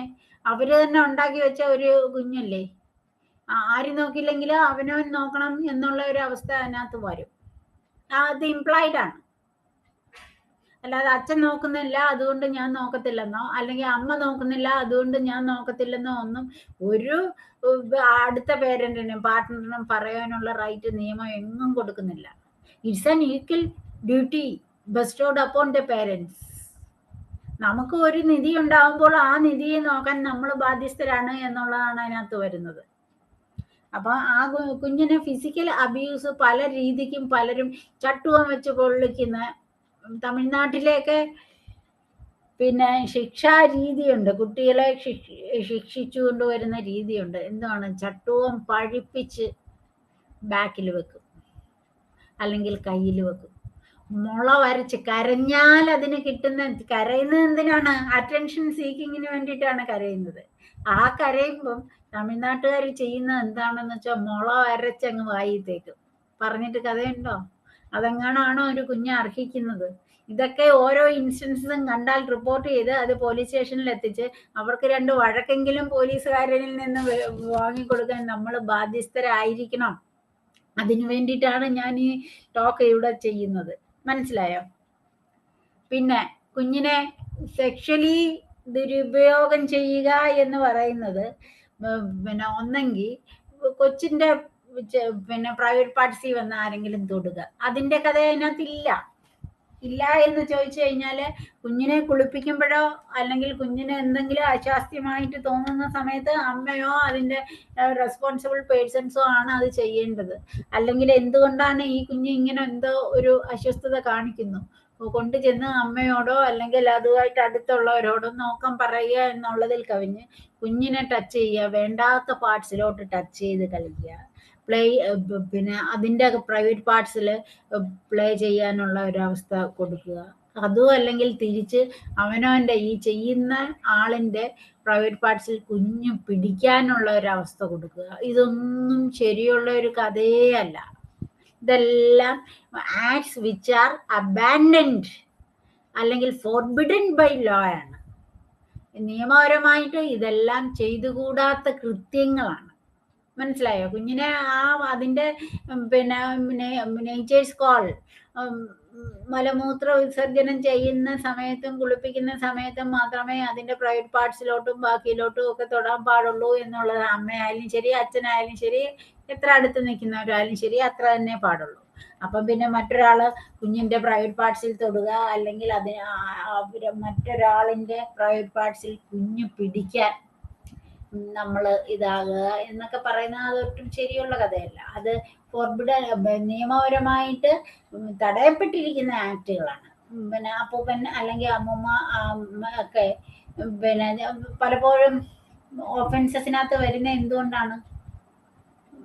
അമ്മ പിന്നെ ജോലിക്ക് പോയിരിക്കുന്ന സമയത്ത് അല്ലെങ്കിൽ അച്ഛൻ ജോലിക്ക് പോയിരിക്കുന്ന സമയത്ത് പിന്നെ ഇപ്പോഴത്തെ പിള്ളേരെല്ലാം ഭയങ്കര വണ്ണമുള്ള പിള്ളേരാണ്. പറയാതിരിക്കാൻ നിവർത്തിയില്ല. ഫാസ്റ്റ് ഫുഡിന്റെ കാലഘട്ടത്തിലെ പണ്ടത്തെ മെലിഞ്ഞ ഒരു കുട്ടിയെ ഇപ്പോഴത്തെ യുഗത്തിൽ നമുക്ക് കാണാനേ പറ്റത്തില്ല. അങ്ങനെയുള്ള കുട്ടികളുടെ കൂടെ ഡ്രസ്സിങ്ങോ അല്ലെങ്കിൽ അത്രയും കഴിക്കുന്നതോ ഒന്നും അല്ല. ഡ്രസ്സിങ് പണ്ടത്തെ മുട്ട് കവിഞ്ഞിട്ടുള്ള ഒരു വേഷവിധാനം എങ്ങും ഇല്ല. മൈക്രോ ടൈപ്പ് ഓഫ് ഡ്രസ്സസും ഒക്കെ ഇട്ട് അപ്പൂപ്പൻ്റെ അടുക്കൽ പോകുമ്പോൾ അപ്പൂപ്പനോ പിന്നെ തല മാത്രമല്ല ബോഡിയിലും 70 വയസ്സായാലും 80 വയസ്സായാലും ബോഡിയിലും വലിയ പ്രോബ്ലംസ് ഒന്നും ഇല്ലാതിരിക്കുന്ന അപ്പൂപ്പൻ്റെ അടുക്കൽ മൈക്രോ മിനി ഇട്ട് പോകുന്ന കൊച്ചുമോളുടെ തുട കാണുമ്പോൾ അപ്പൂപ്പനും എല്ലാം തോന്നിയതിന് അതിനകത്ത് എന്ത് പറയാനാ നമ്മൾ? അത് പാടില്ല എന്ന് കുഞ്ഞിനെ പഠിപ്പിക്കാൻ വേണ്ടിയിട്ടാണ് സേഫ് ടച്ച് എന്താണ് അല്ലെങ്കിൽ അൺസേഫ് ടച്ച് എന്താണ് എന്നൊക്കെ നമ്മൾ പറയേണ്ടി വരുന്നത്. ഈ ഇത്രയും അടിസ്ഥാനപരമായിട്ടുള്ള സംഗതികൾ ചെയ്ത് പഠിപ്പിച്ചതിന് ശേഷം, പറഞ്ഞ് പഠിപ്പിച്ചതിന് ശേഷം കുഞ്ഞിനെ അംഗനവാടിയിൽ അല്ലെങ്കിൽ നഴ്സറിയിൽ അല്ലെങ്കിൽ സ്കൂളിൽ വിടാവുള്ളൂ. ഒപ്പം തന്നെ വീട്ടിൽ ഇപ്പം കൂടുതലും മൈക്രോ ഫാമിലി ആണെങ്കിൽ കൂടിയും വിസിറ്റേഴ്സായിട്ട് ആരെങ്കിലും വരുമ്പോഴോ അല്ലെങ്കിൽ അച്ഛനോ അപ്പൂപ്പനോ അപ്പൂപ്പൻ്റെ ഫ്രണ്ട്സോ അല്ലെങ്കിൽ മറ്റാൾക്കാരോ ബാക്കിയോ ഒക്കെ ഉണ്ട് എന്ന് പറയുന്ന സമയത്ത് ഇങ്ങനെ ഒരു അവയർനെസ് അവന് കൊടുക്കുകയും അവന് തോന്നുന്ന എന്തും വിളിച്ചു പറയാവുന്ന ഒരു അമ്മ, ഇന്ന് എനിക്ക് കിട്ടിയ അനുഭവം ഇതാണ് അമ്മേ എന്ന് പറഞ്ഞാൽ അമ്മ അടിക്കുകയോ ഇടിക്കുകയോ ബഹളം വെക്കുകയോ അല്ല, കണ്ണുരുട്ടി കാണിക്കുന്ന അമ്മയല്ല അവന് ആവശ്യം. മോനെ എന്തുകൊണ്ടത് സംഭവിച്ചു, ഇനി നീ എന്തെല്ലാം സ്റ്റെപ്സ് ആണ് അതിനകത്ത് എടുക്കാനുള്ളത്, അങ്ങനൊന്നും വരാൻ പാടില്ല എന്ന് സമാധാനപരമായിട്ട് വിത്ത് നാച്ചുറൽ ലവ് ആൻഡ് അഫക്ഷനോടുകൂടി അവനെ പറഞ്ഞു മനസ്സിലാക്കുക എന്നുള്ളത് തന്നെയാണ് അതിനകത്ത് വരുന്നത്. പിന്നെ ഈ സെക്ഷൽ അബ്യൂസ് എന്ന് പറയുന്നത് ഫിസിക്കൽ ടച്ചും ബാക്കിയൊന്നും വേണ്ട. ഇപ്പോഴത്തെ കാലത്ത് വാട്സാപ്പ് ഉണ്ട്, യൂട്യൂബ് ഉണ്ട്, ഫേസ്ബുക്ക് ഉണ്ട്, പല പല പല പല മാധ്യമങ്ങളും കിടക്കുകയാണ്. അതിലേക്കൂടെ പിന്നെ കുഞ്ഞുങ്ങൾക്ക് കാണാൻ പാടില്ലാത്ത നേക്കഡ് ബോഡീസോ അല്ലെങ്കിൽ മറ്റു തരത്തിലുള്ള സംഭവങ്ങളോ കാണിക്കുന്നത് കൂടി ഒഫൻസാക്കി മാറ്റിയിരിക്കുകയാണ്. ഏത് ആക്ട്? പോക്സോ ആക്റ്റും അല്ലെങ്കിൽ പിന്നെ JJ ആക്റ്റും ഒക്കെ തന്നെ. അതുകൊണ്ടൊക്കെ തന്നെയാണ് നമ്മൾ ഇതിനെക്കുറിച്ച് കൂടുതലായിട്ട് അവെയർ ചെയ്യണം. നമ്മൾ പിന്നെ കുട്ടികൾ ഏത് രീതിയിലാണ് നമ്മളോട് എന്നും ചിരിച്ചുകൊണ്ട് വരുന്ന കുട്ടി എന്തുകൊണ്ട് സ്കൂളിൽ നിന്ന് വാടി വരുന്നു എന്ന് പേരൻസ് വളരെ കാര്യമായിട്ട് നോക്കണം എന്ന് പറയുന്നത് അതുകൊണ്ട് തന്നെയാണ്. ആ ഒരു ഡെവലപ്മെന്റൽ സ്റ്റേജസിൽ കുട്ടികൾ പെട്ടെന്ന് മിണ്ടാതാകുകയും പിന്നെ നന്നായിട്ട് മിണ്ടുകയൊക്കെ ചെയ്യുന്ന ചില അവസ്ഥകളൊക്കെ കാണും. അതൊക്കെ കോവിഡ് നാച്ചുറൽ ആണെന്ന് വിചാരിച്ചിട്ട് ആരും മാറ്റിവെപ്പിക്കപ്പെടേണ്ട ഒരു കഥയല്ല അതിനകത്ത് വരേണ്ടത്. പിന്നെ സ്വകാര്യ ഭാഗങ്ങൾ ഏതൊക്കെയാണ് എന്നുള്ളത് വളരെ തീർച്ചയായിട്ടും പല പിന്നെ രീതിക്കും കുട്ടിയെ പറഞ്ഞ് മനസ്സിലാക്കാനുള്ള ഒരു സന്മനസ് നമ്മുടെ പേരൻസിനുണ്ടായിരിക്കണം. കാരണം എല്ലാ അവസ്ഥയിലും നമ്മൾ ഓർത്ത് നോക്കൂ, രാവിലെ കുഞ്ഞിന് പിന്നെ പ്രാതലും കൊടുത്തിട്ട് രക്ഷാക്കാരനെ ഏൽപ്പിക്കുക, അല്ലെങ്കിൽ പിന്നെ വണ്ടിക്കാരനെ ഏൽപ്പിക്കുക, അവൻ സ്കൂളിൽ കൊണ്ടുവിടുന്നു. അത് കഴിഞ്ഞിട്ട് പിന്നെ സ്കൂളിലെ ആയ ടീച്ചേഴ്സിനൊക്കെ എന്ന് പറയുന്നത് ഇപ്പോഴത്തെ സബ്ജക്ട്സ് അല്ലേ, പണ്ടത്തെ കണക്കല്ല. ഇഷ്ടംപോലെ സബ്ജക്ട്സ് കുട്ടികളുടെ ബ്രെയിനിൽ കുത്തി നിറയ്ക്കാനുണ്ട്. അപ്പൊ അവർക്കൊക്കെ അത്രയും കണ്ട് മനസ്സിലാക്കാൻ പറ്റിയോ ഇല്ലയോ എന്നൊക്കെ ഉള്ളതിന്റെ മറ്റൊരു ഭാഗമാണ് എല്ലാ ഗവൺമെന്റ് സ്കൂളിലും ഒരു സൈക്കോളജിസ്റ്റ് വേണമെന്ന് പറയുന്നത്. പക്ഷെ അതൊക്കെ എത്ര കണ്ട് നമ്മളുടെ ഈ ഒരു ലിമിറ്റഡ് റിസോഴ്സസിനകത്ത് നിന്ന് ഗവൺമെന്റിന് ചെയ്തു കൊടുക്കാൻ പറ്റി എന്നുള്ളതൊന്നും എനിക്കറിയില്ല. നിങ്ങൾ അത് വളരെ കാര്യമായിട്ട് നോക്കണം. ഗവൺമെന്റ് സ്കൂളിലാണ് കൊണ്ടുപോകുന്നതെങ്കിൽ പിന്നെ സൈക്കോളജിസ്റ്റ് ഉണ്ടെങ്കിൽ കുറച്ചൊക്കെ കാര്യങ്ങൾ അവിടെ നടക്കും. എന്നുവെച്ചാൽ കൊച്ചു പഠിക്കാതാവുമ്പോഴും അവർക്ക് ഉപദേശം കൊടുക്കാൻ പറ്റും. ഇങ്ങനത്തെയൊക്കെ ഇൻസ്റ്റൻസസ് വരാതിരിക്കാൻ അവർ ഇടയ്ക്കിടയ്ക്ക് ക്ലാസ് കൊടുക്കാൻ പറ്റും. പക്ഷെ സാധാ ടീച്ചേഴ്സിന് അതിന് അത്രയും ട്രെയിൻഡ് ആയിരിക്കണം എന്നില്ല. അതുകൊണ്ടൊക്കെ തന്നെയാണ് നിങ്ങൾ ഇങ്ങനെയുള്ള എല്ലാ സംഗതികളിലും കാണുക. ഈ ടിവിയുടെ മുന്നിലിരിക്കുമ്പോൾ പിന്നെ സീരിയലോ മറ്റു സംഗതികളോ മാത്രമേ ഉള്ളൂ എന്ന് വിചാരിക്കരുത്. ചില ചാനൽസിൽ കുട്ടി പിന്നെ ദൈനംദിന ജീവിതത്തിൽ എന്തെല്ലാം നമുക്ക് ആവശ്യമാണ് എന്നുള്ള വലിയ ടീച്ചിങ് അതിനകത്ത് കിട്ടുന്നുണ്ട്. അതുകൊണ്ട് തന്നെയാണ് പിന്നെ ഇതെല്ലാം പല മാധ്യമങ്ങളിൽ കൂടി വരുന്നു എന്ന് പറയുന്നത്. പിന്നെ രണ്ടാമത് ഞാൻ പറഞ്ഞ ഒന്ന് child abuse, physical abuse, sexual abuse. മൂന്നാമത്തെ ഒരു കാര്യം എന്ന് വെച്ചാൽ കുഞ്ഞിനെ നോക്കത്തേയില്ല. കുഞ്ഞ് ജനിച്ചു കഴിഞ്ഞാൽ കുഞ്ഞിനെ നോക്കേണ്ടത് ഗ്രാൻഡ് പേ ആണ് അല്ലെങ്കിൽ ഗ്രാൻഡ് മാ ആണ് എന്നുള്ള രീതിക്ക് പേരൻസ് അങ്ങ് നടക്കും. അപ്പൊ അവന് ശരിക്കും നല്ല ഫിസിക് ഉണ്ടാവാനും നല്ല മെന്റൽ സ്റ്റേറ്റ് ഉണ്ടാവാനും ഉള്ള അവകാശമുണ്ട്. അത് രണ്ട് പേരൻസ് കൂടി ചെയ്യണം. രണ്ട് പേരൻസിൽ ഒരാൾ ഫെയിൽ ആവുകയാണെങ്കിൽ അത് അവർ തമ്മിലുള്ള ഇതിൽ അവർക്ക് എന്തെങ്കിലും റെമഡി എടുക്കുകയാണെങ്കിലോ അടുത്ത ആളത് കോമ്പൻസേറ്റ് ചെയ്യാൻ തയ്യാറായിരിക്കണം. അതേപോലെ തന്നെയാണ് പിന്നെ കുട്ടികൾക്ക് ഫുഡ് കൊടുക്കണം, ഷെൽട്ടർ കൊടുക്കണം, മനസ്സമാധാനം കൊടുക്കണം, വിദ്യാഭ്യാസം കൊടുക്കണം, ക്ലോത്ത് കൊടുക്കണം. ഇങ്ങനെ പല സംഗതികളും. കുട്ടികളെ ഒരിക്കലും ഒരിടത്ത് ഒറ്റയ്ക്ക് ഇട്ടിട്ട് പോകാൻ പാടില്ല എന്നും പറയുന്നുണ്ട് നിയമം. അതുകൊണ്ടൊക്കെ തന്നെ ഇപ്പോഴും 4 കണ്ണും കൊണ്ട് തന്നെ ഒരു കുഞ്ഞ് അവൻ 18 വയസ്സാവുന്നത് വരെ എത്തിക്കാൻ ബാധ്യസ്ഥരാണ്. അല്ലാതെ പിന്നെ മറ്റ് നമ്മളുടേതായ മാത്രം ഡെവലപ്മെന്റ് അല്ല. എൻ്റെ കുഞ്ഞ് എത്രയും ഡെവലപ്ഡ് ആവുന്നു, എൻ്റെ ഫാമിലി സർക്കംസ്റ്റാൻസസ് എത്രയും ഡെവലപ്ഡ് ആവുന്നു. ചീത്ത ഫാമിലി സർക്കംസ്റ്റാൻസസിലാണെങ്കിൽ അത് ആ കുഞ്ഞിനെ അവിടെ നിർത്തി ആ കുഞ്ഞത് കണ്ടു പഠിക്കാതെയും കുഞ്ഞത് സൈലന്റ്ലി അത് അഡോപ്റ്റ് ചെയ്യുന്ന ഒരു സിറ്റുവേഷൻ ഉണ്ടാക്കാതെയും മാറി താമസിക്കുക, അല്ലെങ്കിൽ മറ്റൊരു രീതിയിൽ അവനെ ഉപദേശിച്ച് ശരിയാക്കുക, അവനെ ഗൈഡ് ചെയ്യുക എന്നുള്ള ഒരു അവസ്ഥ അതിനകത്തുണ്ട്.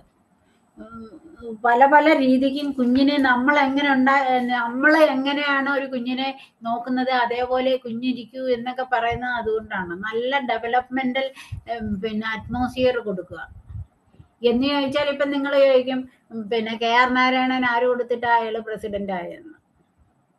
പക്ഷേ KR നാരായണന് ഇല്ലാത്തത് അയാൾക്ക് മനസ്സിലാക്കി അയാൾ വളരെ നന്നായിട്ട് കാര്യങ്ങൾ ചെയ്തു പഠിച്ചു. അല്ലെങ്കിൽ അദ്ദേഹത്തിന്റെ ടീച്ചേഴ്സോ അല്ലെങ്കിൽ അമ്മ ഒരു ചേച്ചിയെ കുറിച്ച് എപ്പോഴും അദ്ദേഹത്തിന്റെ ബയോഗ്രഫിയിലും ബാക്കിയിലും ഒക്കെ പറയുന്നുണ്ട്, ഓട്ടോബയോഗ്രഫിയിലെല്ലാം പറയുന്നുണ്ട്, അമ്മയ്ക്ക് തുല്യം ചേച്ചിയമ്മയും കൂടെ ഉണ്ടായിരുന്നു, ചേച്ചി ഉണ്ടായിരുന്നു എന്ന്. അതേപോലെ ഓരോ ചേർത്ത് പിടിക്കലാണ് നമ്മൾ ഓരോരുത്തരും ഈ മഹാസമുദ്രത്തിൽ പൊങ്ങിക്കിടക്കാനുള്ള കാരണം. ആ ഒരു ഇത് നമ്മളുടെ ഓരോ കുട്ടിക്കും കൊടുക്കാൻ നമ്മൾ ബാധ്യസ്ഥരാണ്.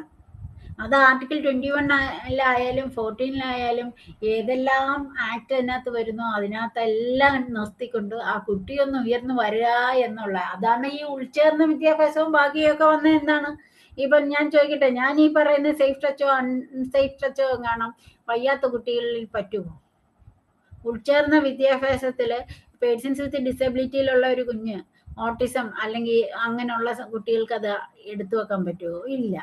പക്ഷെ എങ്കിൽ കൂടിയും അവനെയും ഒരു സൊസൈറ്റിയുടെ ഒരു പാർട്ടാണ് എന്ന് കാണിക്കാൻ വേണ്ടിയിട്ട് ഉൾച്ചേർന്ന വിദ്യാഭ്യാസത്തിന്റെ ഒരു പ്രൊവിഷൻ ഉണ്ടാക്കിയ ഒരു ആക്ട് കൊണ്ടുവരാനുള്ള കാരണം ഇതിനാണ്. അപ്പൊ അവന്റെ നെക്സ്റ്റ് കിന്ന് ആരാണ് അല്ലെങ്കിൽ കിത്ത് ആരാണ് എന്ന് നോക്കി വേണം അവനെ കൊണ്ടുവരുന്ന ദിവസം അവന്റെ ബാക്കികൾ ചെയ്യാനായിട്ട് ഒരു ആയെ അല്ലെങ്കിൽ ബൈസ്റ്റാൻഡർ വേണം എന്ന് ടീച്ചേഴ്സ് പറയുന്നു. അതേപോലെ പല പല സിറ്റുവേഷൻസിലും നമ്മൾ എപ്പോഴും അറിഞ്ഞിരിക്കേണ്ട ഒരു കാര്യമുണ്ട്. കുഞ്ഞ് എപ്പോഴും പ്ലസന്റ് ആണോ, അതോ അവൻ എപ്പോഴെങ്കിലും മൂടിയാവുന്നുണ്ടോ, എന്തുകൊണ്ടാണ് ഈ വല്ല അൺസേഫ് ടച്ചിന്റെ ഭാഗമായിട്ടാണോ ഇങ്ങനെ ഓരോ ഇത്. അതിനകത്ത് തന്നെ കൂടുതൽ അവസ്ഥകളുണ്ട്. എപ്പോഴും ഈ അൺസേഫ് ടച്ചും ബാക്കിയും വരാൻ ചാൻസ് കൂടുതലും ഫാമിലി അറ്റ്മോസ്ഫിയറിൽ നിന്ന് തന്നെയാണ്. അപ്പൊ ആരൊക്കെയാണ് ഒരു കുഞ്ഞിന്റെ ഫ്രണ്ട് അല്ലെങ്കിൽ പേരൻസ് അല്ലെങ്കിൽ കുഞ്ഞ് ഇടപെടാൻ പറ്റുന്ന ആൾക്കാർ എന്നുള്ളത് നിങ്ങൾ പറഞ്ഞു കൊടുക്കണം. അതല്ലാതെ സ്ട്രേഞ്ചേഴ്സ് ആയിട്ട് വരുന്നതിൽ 2-3 അതോറിറ്റീസിനെ മാത്രമേ നമുക്ക് ടീച്ചേഴ്സ്,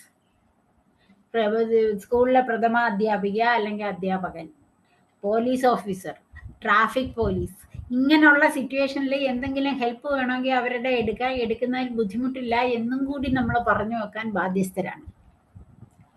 മനസ്സിലായോ? അല്ലാതെ എല്ലാ ജെൻസും അന്യരായിട്ടുള്ള അറിഞ്ഞൂടാത്ത ആൾക്കാരോട് ചെന്ന് നമ്മുടെ സങ്കടങ്ങൾ പറയുകയോ ബാക്കിയോ ഒന്നും ചെയ്യാൻ പാടില്ല. കാരണം കുഞ്ഞിന് അവന്റെ സർക്കംസ്റ്റാൻസസ് അസസ് ചെയ്യാൻ പറ്റത്തില്ല. ഈ ചെന്ന് പറച്ചിലായിരിക്കും മറ്റൊരു രീതിക്കുള്ള ദുരുപയോഗത്തിന്. ഇവിടെ വൻ പെണ്ണുങ്ങളെ വരെ വലിയ പെണ്ണുങ്ങളെ വരെ ഹാക്ക് ചെയ്തുകൊണ്ട് പോകുന്ന ഒരു അവസ്ഥയാണ്. അപ്പം പിന്നെ നമ്മളുടെ കൊച്ചു കുഞ്ഞുങ്ങളുടെ കഥ പറഞ്ഞിട്ട് കഥയുണ്ടോ? ഇന്നലെ ഫേസ്ബുക്കിലായാലും ഞാൻ ഈ മെറ്റീരിയൽസ് സെർച്ച് ചെയ്യുന്നതിൻ്റെ ഇടയ്ക്ക് ഒരു സൈക്കോളജിസ്റ്റിന്റെ ഒരു ഇത് കണ്ടു.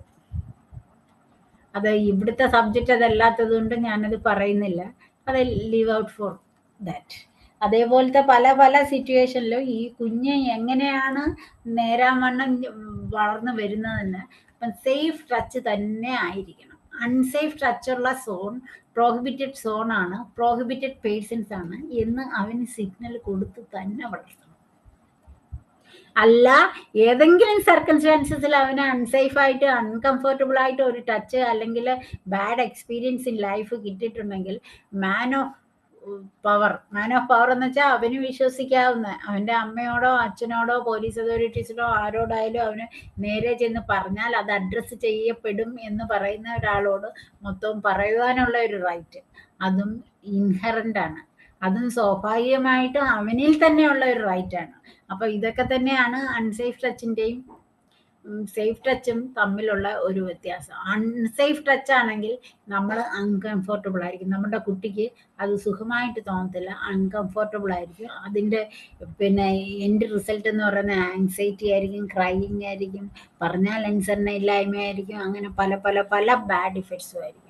ബാഡ് ടച്ച് എന്ന് പറയുന്ന ഒരു സേഫ് ടച്ചും ബാഡ് ടച്ചും എന്ന് പറയുന്നതിന്റെ പോലും അവസ്ഥ എന്ന് പറയുന്നത് സേഫ് ടച്ച് എപ്പോഴും കുഞ്ഞിന് വേണ്ടുന്നതാണ്. അത് അവന്റെ മാനസിക വളർച്ചയ്ക്കും സുരക്ഷിതത്വ ബോധം വളർത്താനും സേഫ് ടച്ച് വേണം. അതോടൊപ്പം തന്നെ അൺസേഫ് ടച്ച് വേണ്ടാത്തതുമാണ്. അതവനെ പറഞ്ഞ് മനസ്സിലാക്കുക. ആരൊക്കെയാണ് സ്ട്രേഞ്ചേഴ്സ് എന്ന് പറയുക. സ്ട്രേഞ്ചേഴ്സിൽ ആണെങ്കിൽ കൂടിയും അവന് അപ്രോച്ച് ചെയ്യാൻ പറ്റുന്ന ഒഫീഷ്യൽസ് ആരാണ് എന്നൊരു ലിസ്റ്റ്, ഒരു മൈ പ്രൊഫൈൽ എന്നും പറഞ്ഞിട്ട് നമ്മൾ ചെയ്തിടുന്ന അതേ അവസ്ഥയിൽ അവന്റെ ഇതിൽ എൻ്റെ അടുത്ത ആരെ അറിയിക്കണം ബാക്കി എന്നൊക്കെ പറയുന്ന കണക്ക് തന്നെ ആരോടൊക്കെ ചെന്ന് എന്തെങ്കിലും ഒരു സങ്കടം ഇൻ കേസ് ഓഫ് എമർജൻസി പറയാൻ പറ്റും എന്നൊക്കെ നമ്മളുടെ കുട്ടികളെ പഠിപ്പിച്ചു വെച്ചിരിക്കണം. അപ്പോഴാണ് ഈ അൺസേഫ് ടച്ച് വരാതിരിക്കാനുള്ള ഏറ്റവും വലിയ ഒരു അവസ്ഥ. അപ്പം എത്രത്തോളം നിങ്ങൾക്ക് ഞാൻ പറയുന്നത് ഉൾക്കൊള്ളാനായി എന്നൊരു ഫീഡ്ബാക്ക് എനിക്ക് കിട്ടുകയാണെങ്കിൽ ഞാൻ കുറച്ചുകൂടി പറയാം.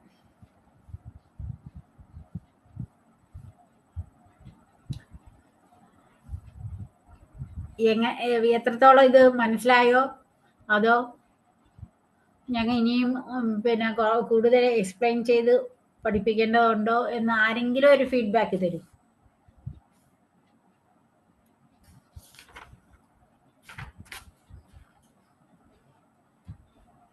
ആരും കേട്ടിട്ടില്ല എന്നാണോ എനിക്ക് മീൻ ചെയ്യാൻ പറ്റുന്നത്, അതോ ഞാൻ ഇനിയും തുടരട്ടെ? ഈ അൺസേഫ് ടച്ച് കിട്ടിയിരിക്കുന്ന കുട്ടികളാണെങ്കിൽ അവര് സാഡായിരിക്കും, ആംഗ്രി ആയിരിക്കും, വാടിയ ഫേസ് ആയിരിക്കും. അങ്ങനെ പല പല സംഭവങ്ങളും അതിനകത്ത് വരും. അത് വരാതിരിക്കാനുള്ള എല്ലാ റെമഡിയും ചെയ്യുവാനുള്ള ഉത്തരവാദിത്വം എപ്പോഴും ഫാദറിനും മദറും തന്നെയാണ്. അച്ഛനെയും അമ്മയും ഉള്ള സ്ഥലങ്ങളിൽ അച്ഛനെയും അമ്മയുടെയും കൂടെ നിൽക്കുക. അതല്ലാത്തപ്പോൾ ക്ലോസ് ഫ്രണ്ട്സിൻ്റെയോ അല്ലെങ്കിൽ ടീച്ചേഴ്സിൻ്റെയും കൂടെ നിൽക്കുക. ആര് ലിഫ്റ്റ് ചോദിച്ചാലും വണ്ടി ഉപയോഗിക്കുന്ന കൊച്ചു കുട്ടികളാണെങ്കിൽ ആര് സൈക്കിളിൽ കയറാൻ വരണം എന്ന് പറഞ്ഞാലും പറ്റത്തില്ല എന്ന് പറയുക. അതേപോലെ തന്നെ ഏത് എമർജൻസി സിറ്റുവേഷനിലും ബസ്സില്ല എന്നുള്ള ഒരു സിറ്റുവേഷനിലൊന്നും ബൈക്കിലോ അല്ലെങ്കിൽ കാറിലോ ലിഫ്റ്റ് ചോദിക്കരുത്. കാരണം ഗീത ചോപ്ര എന്ന് പറയുന്നത് വിശാഖ കേസും ഗീത ചോപ്രയുടെ കേസും ഒക്കെ പറയുന്നതെന്ന് പറയുന്നത് ലിഫ്റ്റ് ചോദിച്ചതാണ് അവരുടെ മരണത്തിന് കാരണമായ ഒരു അവസ്ഥ. അങ്ങനൊന്നും ഒരു സിറ്റുവേഷനോ ഉണ്ടാകാതെ നോക്കേണ്ടത് നമ്മൾ തന്നെയാണ്. അപ്പം കുട്ടികളെ ഏതെല്ലാം മേഖലയിൽ പോകാൻ പറ്റും, നമ്മുടെ ഈ വീടിന് ചുറ്റും ഇത്രയും സേഫ് സോൺസ് മാത്രമേ ഉള്ളൂ, അതിനപ്പുറത്തോട്ട് നിങ്ങൾ പോകാൻ പാടില്ല, പോയാൽ അവിടെ പ്രോബ്ലംസ് ഉണ്ട് എന്നുള്ളതെല്ലാം എപ്പോഴും എൻലൈറ്റൻ ചെയ്ത് കൊണ്ടുപോകാൻ നമ്മളെപ്പോഴും ബാധ്യസ്ഥരാണ്. അപ്പം ഇനി ഞാനൊന്ന് സം ചെയ്യാം. ടച്ച് ഇല്ലാത്തൊരു വേൾഡില്ല. പക്ഷേ ടച്ച് മനുഷ്യ ജീവന് നിലനിർത്താനോ അല്ലെങ്കിൽ മനുഷ്യ ജീവിതത്തിൻ്റെ അവിഭാജ്യമായ ഘടകമാണ്. അത് ഏതാണെന്ന് വെച്ചാൽ സേഫ് ടച്ചാണ്. ഈ സേഫ് ടച്ച് എന്ന് പറയുന്നത് അച്ഛൻ, അമ്മ, പിന്നെ ഫാമിലി മെമ്പേഴ്സ് കുഞ്ഞുമായിട്ട് അടുത്തിടപഴകുന്നവർ ചെയ്യുന്ന സംഭവമാണ്. അല്ലാത്തവർ ഏതെല്ലാം രീതിയിൽ പിടിക്കുക, ഇഷ്ടംപോലെ പിന്നെ മെറ്റീരിയൽസ് ഉള്ള സംഭവമാണ്, ഇഷ്ടംപോലെ പിന്നെ സ്ലൈഡ്സും ബാക്കിയും ഒക്കെ ഉണ്ട്, എങ്ങനെ പിടിക്കുന്നത് ഇതായിരിക്കും. പക്ഷെ അതൊന്നും കാണിക്കാൻ എനിക്ക് ഇഷ്ടമല്ല. കാരണം എന്തുകൊണ്ടാണ് ഞാനത് കാണിക്കാത്തതെന്ന് വെച്ചാൽ ഓരോ ഇൻസ്റ്റൻസും ഡിഫറെൻറ്റാണ്. പിന്നെ നമ്മളത് കാണിച്ചിട്ടൊന്നും കഥയില്ല. നമ്മുടെ പ്രൈവറ്റ് പാർട്സ്, കുഞ്ഞിൻ്റെ പ്രൈവറ്റ് പാർട്സിൽ പിന്നെ എപ്പോഴും പിന്നെ കുളിപ്പിക്കുന്ന അമ്മയോ അല്ലെങ്കിൽ പിന്നെ ഗ്രാൻഡ്മയോ അല്ലെങ്കിൽ അച്ഛനോ ഒക്കെ തന്നെ ആ കാര്യങ്ങൾക്ക് വേണ്ടി നിയോഗിക്കുന്നത് തന്നെയാണ് നല്ലത്. വീട്ടിൽ വരുന്ന ഒരു വേലക്കാരെ പോലും അതിനെ ഏൽപ്പിക്കരുത് എന്നുള്ള ഒരു ചിന്താഗതിക്കാരിയാണ് ഞാൻ. അതേപോലെ തന്നെയാണ് നഴ്സറി പോകുമ്പോഴും ആയയുടെ സമീപന രീതി ദൂരെ കൂട്ടിയെങ്കിലും അറിഞ്ഞിരിക്കാൻ നമ്മൾ ബാധ്യസ്ഥരാണ്. അതുകൊണ്ട് തന്നെ സേഫ് ടച്ചും അൺസേഫ് ടച്ചും ഒക്കെ ഉണ്ടാവാതിരിക്കാൻ ഉള്ള ഒരു ഇതെന്ന് പറയുന്നത് നമ്മൾ വാച്ച്ഫുൾ ആകുക. നമ്മളിപ്പം നമ്മുടെ മണി എടുത്തോണ്ട് പോകും, ജിപേയും ബാക്കിയും ഒക്കെ വരുമ്പം കാശ് പോകാൻ പിന്നെ ചാൻസ് ഉണ്ട് എന്ന് പറയുന്നതിനേയും കാട്ടി വലിയ ഒരു ലോസാണ് നമ്മുടെ കുട്ടികൾക്ക് എന്തെങ്കിലും ബാഡായിട്ടൊരു ഇൻസ്റ്റൻസസ് വരുന്നത്. അതുകൊണ്ട് തന്നെ പൊന്നിൻകുടത്തിന് എന്തിനാ പൊട്ട് എന്ന് പറയുന്ന കണക്ക് തന്നെ നമ്മുടെ പൊന്നിൻകുടമാണ്. അതുകൊണ്ട് നമ്മൾ തന്നെ അതിനെ അത്രയും ഇതോടുകൂടി സൂക്ഷിക്കാൻ ബാധ്യസ്ഥരാണ്. അവനെ ഉത്തരവാദിത്വ ബോധമുള്ള പയ്യനാക്കി അല്ലെങ്കിൽ പെൺകുട്ടിയാക്കി വളർത്തിയെടുക്കണമെങ്കിൽ വരുന്ന പിന്നെ വിവരം അവനെ വെപ്പിക്കണമെങ്കിൽ ഇതൊക്കെ തന്നെയാണ് അതിൻ്റെ മാർഗം എന്ന് പറഞ്ഞു കൊടുക്കുക. ഒരു രീതിയിൽ കൂടി പോലും ക്ലാസ് ടൈം കഴിഞ്ഞ് കുറച്ചധികം നേരം സ്കൂളിൽ നിർത്താതിരിക്കുക. അതേപോലെ തന്നെ അത് അംഗനവാടി ആയാലും ട്യൂഷൻ ടീച്ചേഴ്സിൻ്റെ അടുക്കലായാലും എവിടെ ആയാലും അതൊക്കെ എന്ന് പറയുന്നത് ഒരു വേ കൊടുക്കുകയാണ് നമ്മൾ. കൂടുതൽ ടൈം അവിടെ ഇരുത്തുമ്പോൾ മറ്റുള്ളവരെ പ്രലോഭിപ്പിക്കുക അല്ലെങ്കിൽ മറ്റൊരു എന്ന് വിചാരിച്ചിട്ട് എല്ലാവരും ചെയ്യണമെന്നല്ല. പ്രിസംപ്ഷൻ ഈസ് ആൾവേസ് അഗെയിൻസ്റ്റ് ഇന്നസെൻസ് അല്ല എന്ന് ഞാൻ പറയുകയല്ല. എപ്പോഴും നമ്മൾ നന്മ മാത്രം ചിന്തിക്കുക എന്നുള്ളത് നമ്മളുടെ അന്തർലീനമായിരിക്കുന്ന പ്രിൻസിപ്പിൾസ് തന്നെയാണ്. പക്ഷെ എന്നിരുന്നാലും we have to be careful. അതിൻ്റെ പാർട്ടായിട്ട് കൊച്ചു കുഞ്ഞുങ്ങളെ എപ്പോഴും അതിൻ്റെതായ ഭാഗം ഈ അച്ഛനായാലും അമ്മയായാലും ഒക്കെ ഒരു 10 മിനിറ്റ് 15 മിനിറ്റ് ഒക്കെ പിന്നെ നേരത്തെ എഴുന്നേറ്റോ അല്ലെങ്കിൽ ബാക്കിക്കോ നിന്നിട്ട് കുഞ്ഞിനെ സ്കൂൾ ബസ്സിലാക്കി അല്ലെങ്കിൽ സ്കൂളിൽ കൊണ്ടാക്കുക എന്നൊക്കെ പറയുന്നത് തന്നെയാണ് സേഫ് പേരൻറ്റിങ് എന്ന് ഞാൻ പറയത്തുള്ളൂ. അല്ലാതെ കണ്ട ഓട്ടോറിക്ഷയിലോ സ്കൂളിൻ്റെ ബസ്സിനകത്തോ എന്ന് വിചാരിച്ചിട്ട് എല്ലാവർക്കും ഇത് പറ്റണമെന്നില്ല. ഞാനത് പ്രസ് ചെയ്യുകയല്ല. പക്ഷേ വളരെ ബി സോ വാച്ച്ഫുൾ എന്ന് മാത്രമേ അതിനകത്ത് പറയാനുള്ളൂ. അപ്പം ഈ അബാൻഡൻമെന്റ് ഓഫ് ചൈൽഡും ബാക്കിയും ഒക്കെ വരുന്നത് ശരിക്കും ഒരു മിഡിൽ ക്ലാസ്സിൽ ബിലോ ഉള്ള ഫാമിലിയിലൊക്കെ തന്നെ ആയിരിക്കും എന്ന് പറഞ്ഞാലും ചില സ്ഥലങ്ങളിൽ അതും അല്ല വരുന്നത്.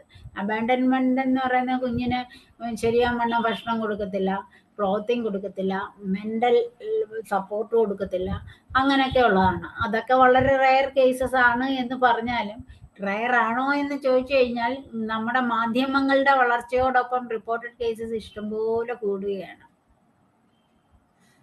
Excuse me ma'am. ആ മാം, എനിക്കൊരു ഡൗട്ട്. ദാറ്റ് ഈസ് നമ്മൾ ഈ നമ്മളുടെ ഒരു ഏജിലൊക്കെ നമ്മളെപ്പോഴും വീട്ടിലിരുന്ന് പറയുന്നത് കേൾക്കുന്നത്, that is every child will learn everything at A certain point of time. പക്ഷെ ഇന്നത്തെ സൊസൈറ്റി അങ്ങനെയല്ല. As it is become very unsafe. നമ്മൾ പക്ഷെ ഈ കുട്ടി 3 ഇയർ കുട്ടിക്കൊക്കെ ഇത് പറഞ്ഞു കൊടുക്കുമ്പോൾ അത് എത്രമാത്രം നമ്മൾ ഈ പറഞ്ഞു കൊടുക്കുന്നത് ആ കുട്ടീനെ മെന്റലി എഫക്റ്റ് ആവും. അല്ല, അതങ്ങനെ അതുകൊണ്ട് തന്നെയാണ് അതൊരു ശിക്ഷാരൂപേണയോ ബാക്കിയോ ഒന്നുമല്ല. മോനെ അമ്മയുടെ മൂക്കെവിടെ, അമ്മയുടെ കണ്ണെവിടെ, മോന്റെ കണ്ണെവിടെ, മോളുടെ കണ്ണെവിടെ, അല്ലെങ്കിൽ ബാക്കി ഓരോ പാർട്സും, ഇതാണ് കക്ഷയുടെ, അല്ലെങ്കിൽ ബാക്കി ഇങ്ങനെ ഓരോന്നും കളിയിൽ കൂടി മാത്രം പറഞ്ഞു കൊടുക്കുക. അതിനുശേഷം ഞാൻ ഇത്രയും പറഞ്ഞു എന്ന് വിചാരിച്ചാലും നഴ്സറി എന്നല്ല, ഒരു 3rd 4th വരെ ഈ കുഞ്ഞിനെ നിങ്ങൾ തന്നെ ക്യാരി ചെയ്യാനേ ഞാൻ പറയത്തുള്ളൂ. ഞാൻ എന്റെ ഓൺ ഇൻസ്റ്റൻസ് മാമിന് വേണ്ടി പറഞ്ഞു തരികയാണ്. എന്റെ കുഞ്ഞ് പിന്നെ സ്കൂളിൽ പഠിക്കുമ്പോഴും മിക്കപ്പോഴും ഹസ്ബൻഡ് അല്ലെങ്കിൽ ഞാൻ തന്നെ സ്കൂളിൽ കൊണ്ടുവിടുകയോ, അല്ലെങ്കിൽ അതിന്റെ ബസ് വരുന്ന സമയത്ത് 9 o'clock എനിക്ക് ട്രിവാൻഡ്രം ബസ്സിലോട്ട് പോകേണ്ടതുണ്ടായിരുന്നു. അതേ സമയം തന്നെ കുഞ്ഞിന്റെ സ്കൂൾ വാനും വരും. ആ സമയത്ത് ഞാൻ എൻ്റെ ബസ് മിസ് ചെയ്താലും കുഞ്ഞിനെ സ്കൂൾ വാനിനകത്ത് ആക്കിയതിന് ശേഷമാണ് ഞാൻ പോകുന്നത്. എനിക്കതൊരു വന്നൊരു അവസ്ഥയായിട്ട് മാറാതിരിക്കാൻ വേണ്ടിയിട്ട് തന്നെ അത്രയും ഇത് ഞാൻ എടുത്തിരുന്നു. തിരിച്ചു വരുമ്പോൾ ഞാൻ ഓഫീസിലും കുഞ്ഞ് വന്നിറങ്ങുന്ന സമയത്ത് മദറിൻലോ കുറച്ച് ഏജ്ഡ് ആയതുകൊണ്ട് മറ്റ് സംവിധാനങ്ങൾ ഞാൻ അവിടെ ചൂസ് ചെയ്യേണ്ടി വന്നു കുറച്ച് നാൾ. അത് കഴിഞ്ഞിട്ട് പിന്നെ ഞാൻ എൻ്റെ ഓഫീസിൻ്റെ അടുത്ത് തന്നെ ഉള്ള സ്കൂളിൽ ചേർത്തിട്ട് അവിടെ തന്നെ വീട് മേടിച്ച് എൻ്റെ കുഞ്ഞിനെ നോക്കുമായിരുന്നു. Yes ma'am, but what I am trying to tell is, are we not teaching this too early? ആണ്, തീർച്ചയായിട്ടും ആണ്. ഷുവർ. എന്നുവെച്ചാല് പണ്ട് 5 വയസ്സിൽ 1ാം ക്ലാസ്സിൽ മാത്രം പോയാൽ മതി. ഇപ്പം 3 വയസ്സാവുന്നതിന് മുമ്പ് പ്രീ സ്കൂളുണ്ട്, കിഡ്സ് സ്കൂളുണ്ട്, ബാക്കിയുണ്ട്.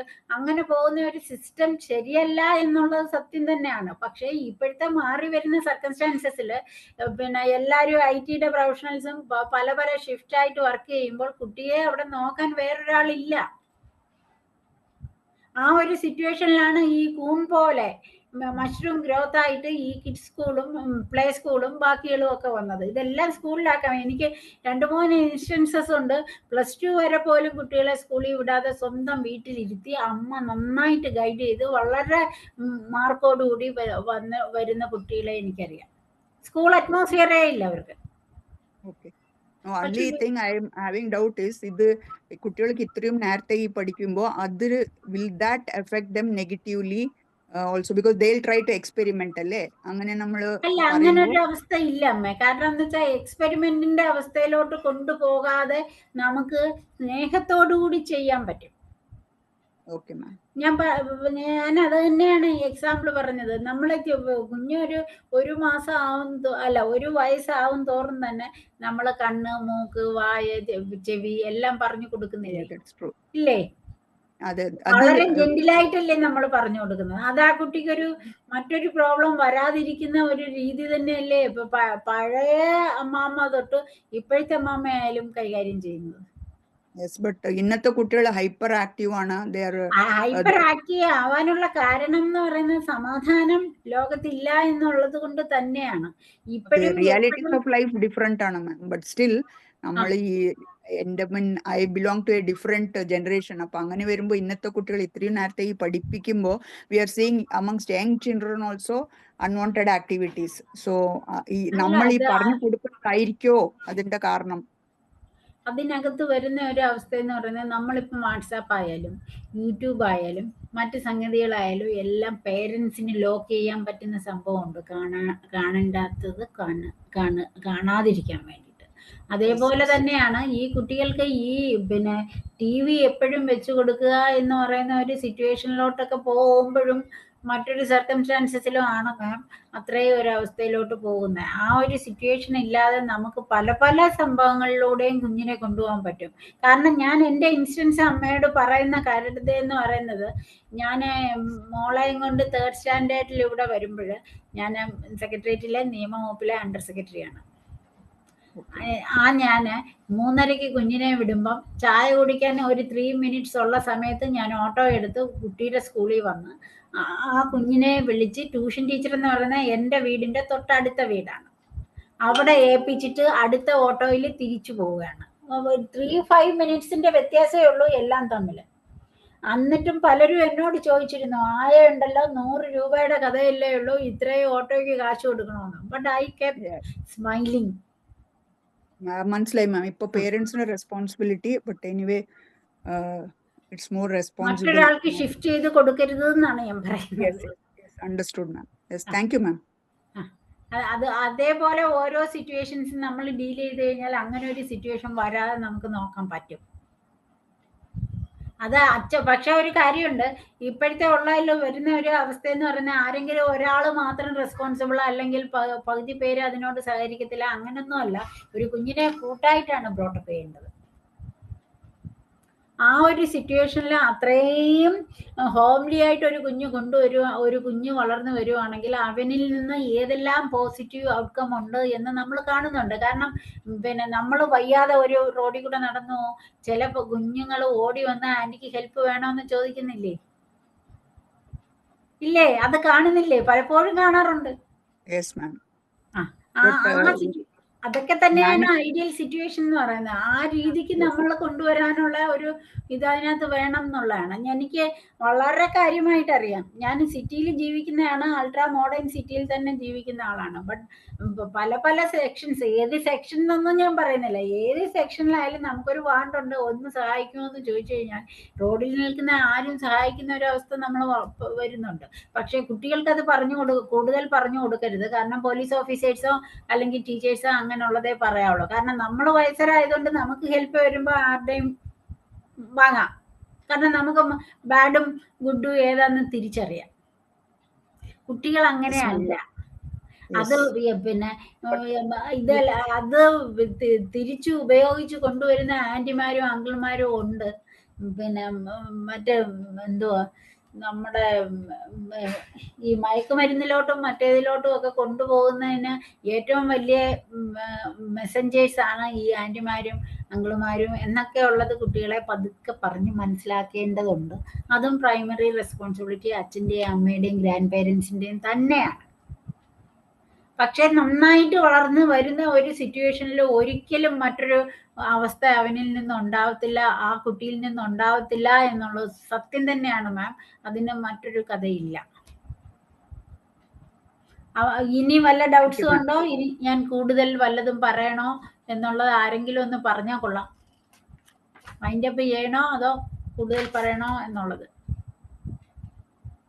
Thank you.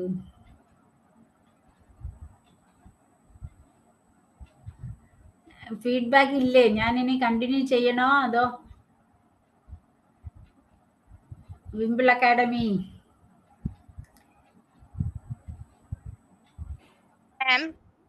നല്ല ക്ലാസ് ആയിരുന്നു. ടൈം നമ്മള് ഇതായിട്ടില്ലേ? ടൈം കഴിഞ്ഞോ? 3 മണിയാണ് ടൈം. അപ്പം പിന്നെ ഞാൻ നിർത്തുന്നു. പിന്നെ എന്തെങ്കിലും കൂടുതൽ ഇതിൽ നിന്ന് വല്ല ഫീഡ്ബാക്സും നിങ്ങൾക്ക് വേണം എന്നുണ്ടെങ്കിൽ എനിക്ക് ക്വസ്റ്റ്യൻ അയച്ചു തന്നാൽ വളരെ കാര്യമായിട്ട് ഞാൻ ആൻസർ ചെയ്യാം. അതിനകത്ത് എനിക്ക് യാതൊരു ബുദ്ധിമുട്ടും ഇല്ല. ഞാൻ ഓടയ്ക്ക് ഒന്ന് പറഞ്ഞു എന്നുള്ളതേ ഉള്ളൂ. അകത്തോട്ട് ഇഷ്ടം പോലെ ഇനിയും പറയാൻ കിടക്കുക തന്നെയാണ് കേട്ടോ. Thank you Wimble Academy for giving me a super opportunity to face all these points before you. Thank you ma'am. Thank you. ഇന്നത്തെ സെഷൻ ഇവിടെ സമാപിക്കുന്നു. സെഷൻ ലീഡ് ചെയ്ത മാമിന് സന്തോഷം അറിയിക്കുന്നു. ഇതിൽ പങ്കെടുത്ത എല്ലാവർക്കും നന്ദി. ഇനിയും ഇതുപോലുള്ള വെബിനാർസ് ഉണ്ടായിരിക്കുന്നതായിരിക്കും. എല്ലാവരും പങ്കെടുക്കുക. Thank you ma'am. Thank you.